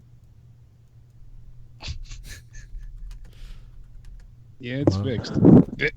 I can hear him breathing and shit, though. I can hear him. Any more Go-Gurt? Oh, shit. Y'all hear me? Yes. Super chat. What I can hear the you. fuck this cord in his Jake, asshole, open the bro? fucking door. Can you hear me? Jake, open the mic. Yes, we can hear you. Sorry, money. Let me unlock Bird, it. can you hear us? Where's your key? Joe, can All right. I'm sorry, Bird. Bird, why don't you just call me on Skype, bro? This is the technical difficulties podcast. So if you have a Skype and you don't just call and you don't usually just call with a number, if you actually have a Skype and I can add you on Skype, you can still call Skype. I'll just if you call It'll me, ring and then we can add you, right? Yeah, I'll call you back. So Bird, I'm typing in Bird right now. There he is. I see he hasn't been online. Let me see. I'll call him. I'm calling Bird on Skype right now. Doop doop doop. Doop doop. And then if you miss my call, I think you can add yourself right to the call afterwards. I think. I don't know. With the new Skype shit, Skype's all fucked up. The new Skype, it makes you update, and our fucking shit's all fucked up. Discord's a pain in the ass, though. But if you have a Skype name, you can call me still. Discord works well if it's just like you said, one-on-one, but... Dude, Awandi just wrote, what the fuck the cran is, Vince? All right. Well, listen, we are going to get out of here. The plan for the cran, man, in Japan. What's the plan for the cran? Let's get the fuck out of here. Guys, listen, thank you so much for dropping a couple bucks, hanging out. Is there anything else, Jake, that you saw that we didn't talk about real quick, or you got it? Ratings, SmackDown not good. Was pretty much the exact same. Raw went up 10% from last week. Only because of the day after a pay-per-view. Yeah, they went up. I mean, and it was the good thing about Raw, though, it didn't drop off as much as it did the week before. It went from 2.81 to 2.57. So it dropped off, 300,000 viewers, but it wasn't as drastic as almost 1 million the week before. So. But you know what? I bet you if you go compare the last 5 years, night after Royal Rumble, compared to the weeks before ratings, I bet you the ratings is just not even close. Oh, not even. I bet you 4 2 years ago, and last year it was almost a 4. And oh my God, dude! So basically, this year, the night after the Rumble, you had 200 to 300,000 of your fans that had been watching recently tune back in to watch it, whereas in the previous years you had 1 million people or 500,000 to 1 million people tune in the night after the Rumble. That's insane, dude. Think about how scary that is. I'm not kidding. It's fucked up. We knew it was coming. Nate Jake, thanks for subbing to the Joe Cronin Show channel. Welcome to Out of Nowhere, episode 139. And thanks for listening. And listen, there's 600-something people still watching. And I'm telling you people listening, on my Patreon, we talk a little bit wrestling on a wrestling show or two, but mostly it's a lot of shit about other stuff. If you are not on my Patreon, you must go check it out. It's fucking free to go look at it. 348 supporters, but we need more. We need about 400, but not only that, you get 30 hours of shit on it. Okay? You get in the $1 tier, you get access to the podcast live, corrupted podcast on Saturdays, access to poll. I should say polls, but I'm fucking retarded. It's just one metal poll. Access to poll, so there's a poll, you can have sex with it.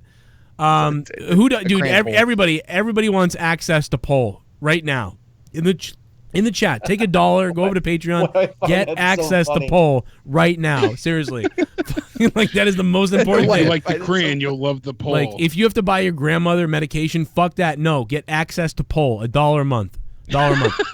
JCS. That's so fucking funny. JCS supporter, dude. Access to poll and crayon. Get the crayon and access to poll. JCS supporter, that is a really good fucking $2 tier, $2 a month. You get the Corrupted podcast and the audio download of the Corrupted podcast every week. You get access to polls, more than one. You get some Q&A videos. You get my posts that I put up only here, live broadcasts only here, and almost all of my song parodies as well. Then become a member of the Cronin Club in the $5 tier, $5 a month on patreon.com/Joe Cronin Show. Free app to download or go on the website, wherever, tablet, computer, your phone, whatever the fuck. And then you get, look at this shit. You get a bunch of shit on the Cronin Club. You get the Corrupted podcast, the live YouTube version of it, and the downloaded MP3. You also get Morning Madness. And now a donation's coming in. Cran. Macho Cran Randy Savage.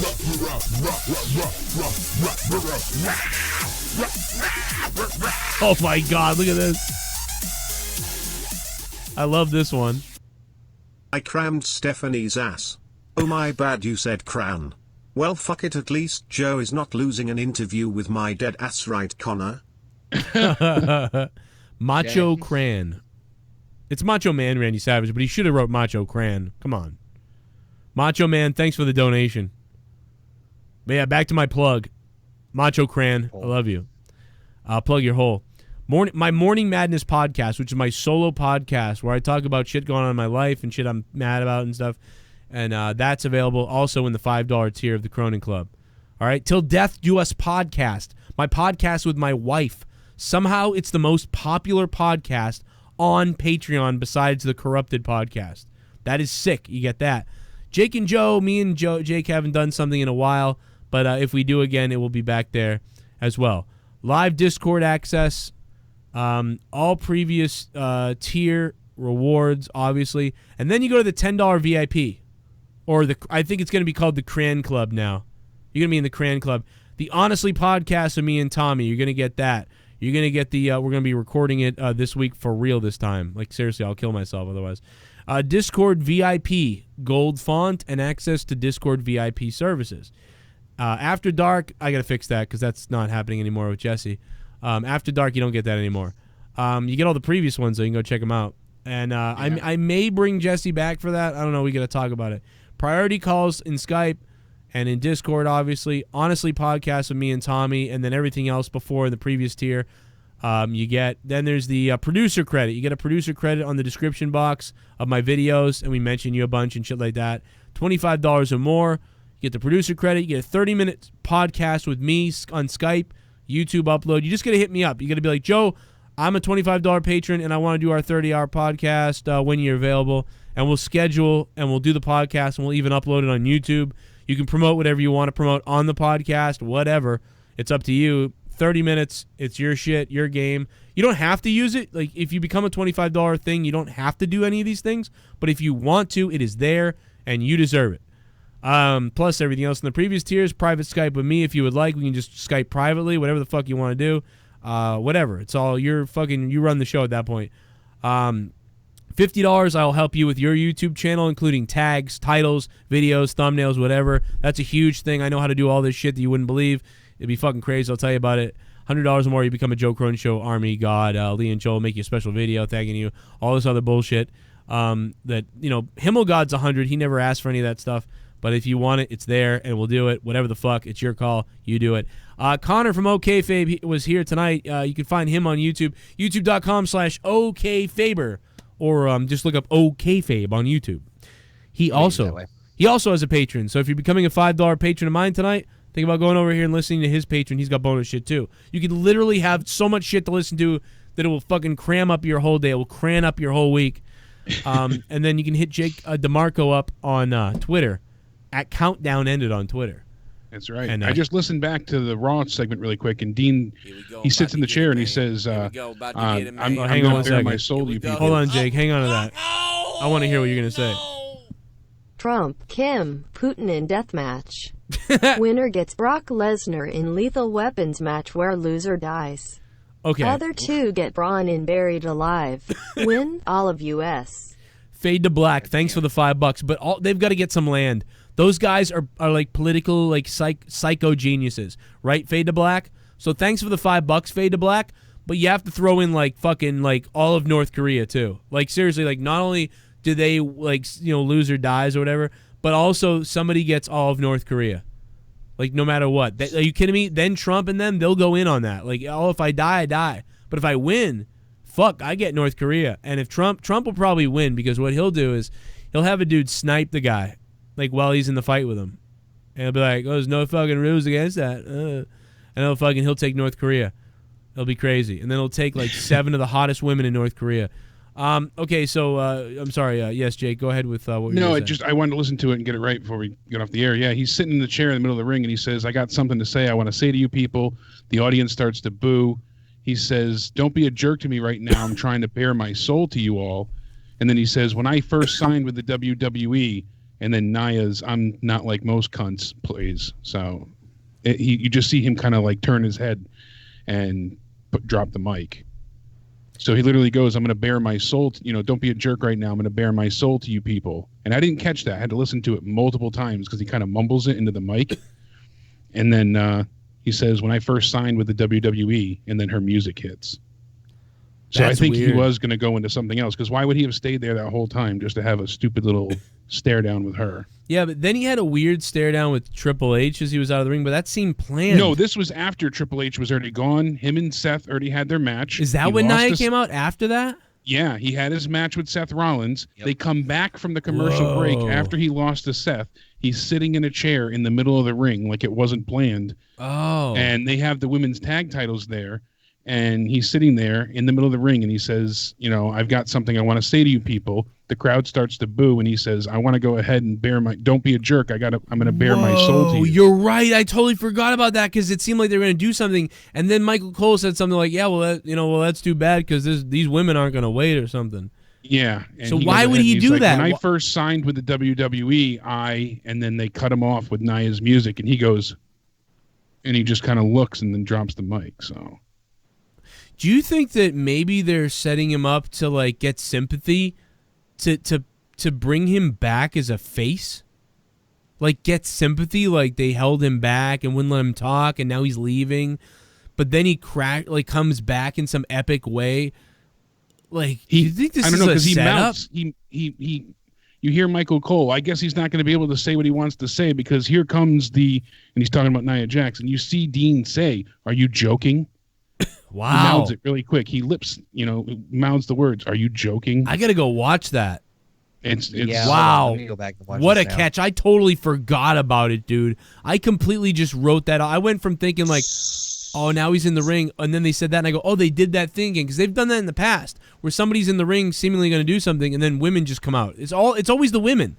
They come out and like interrupt something, but never. Jake, what part does he say? Are you kidding?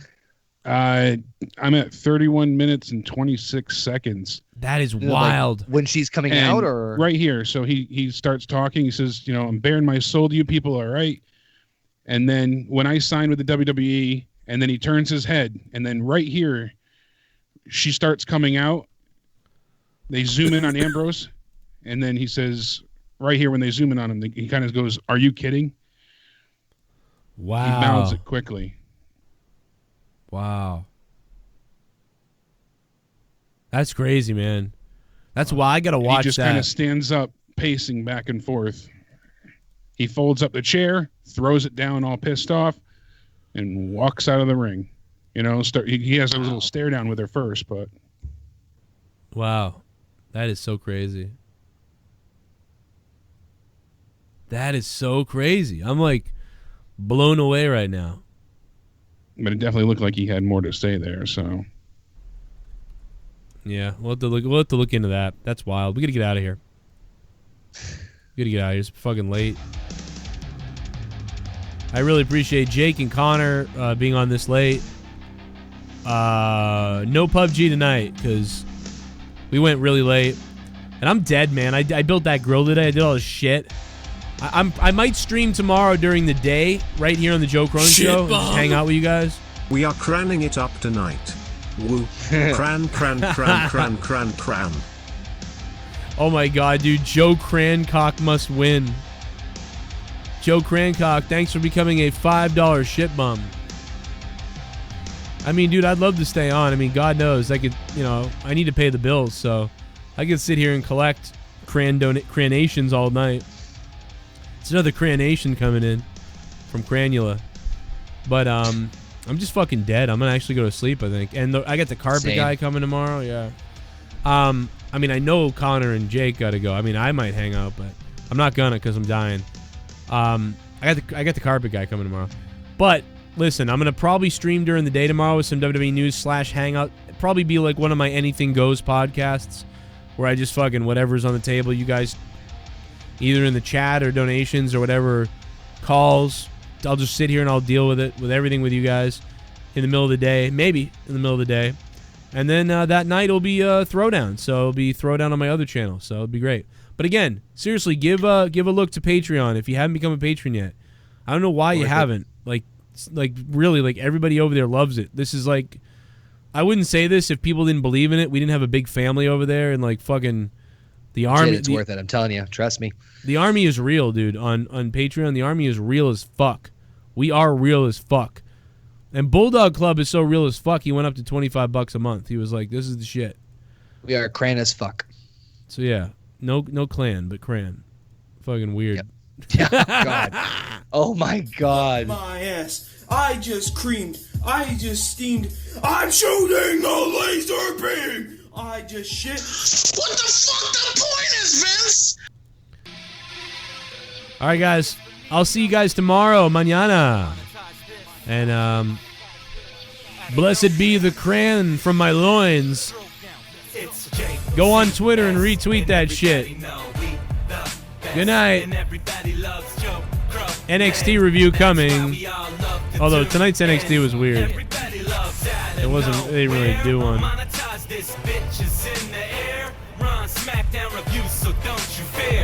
So tune in every night right here. Yeah. You know it's Cronin. Tell them that we own it. On almost every night, bitch, we got the potion. Laying back in my whip, puffing straight coasting. Turn on the app, it's live, Joe Cronin. Raw reviews, don't forget SmackDown too. He's on Twitch, on Twitter, and YouTube. So if you want a dose, homie, of the real shit, tune in right now for some heel shit. It's JCS, and everybody know we the best, and everybody loves Joe Cronin. That's why we all love the tune. Some cran. Everybody loves out of nowhere. Monetize this bitch is in the air. Run SmackDown reviews, so don't you fear. So tune in every night right here. Yeah, it's JCS. Everybody here knows not the test. Cross Joe on the shelf like the rest. And life goes on, cause we the best. Everybody know Joe states facts. More views than your ass, check the stats. Keep talking till your ass gets smacked. Keep it up, then your ass gets clapped. Everybody tunes in, cause we all love it. Joe's real, he ain't no motherfucking fake puppet. Tells you what it is, homie, and you better love it. And if not, 2 words, bitch, go suck it. JCS, and everybody know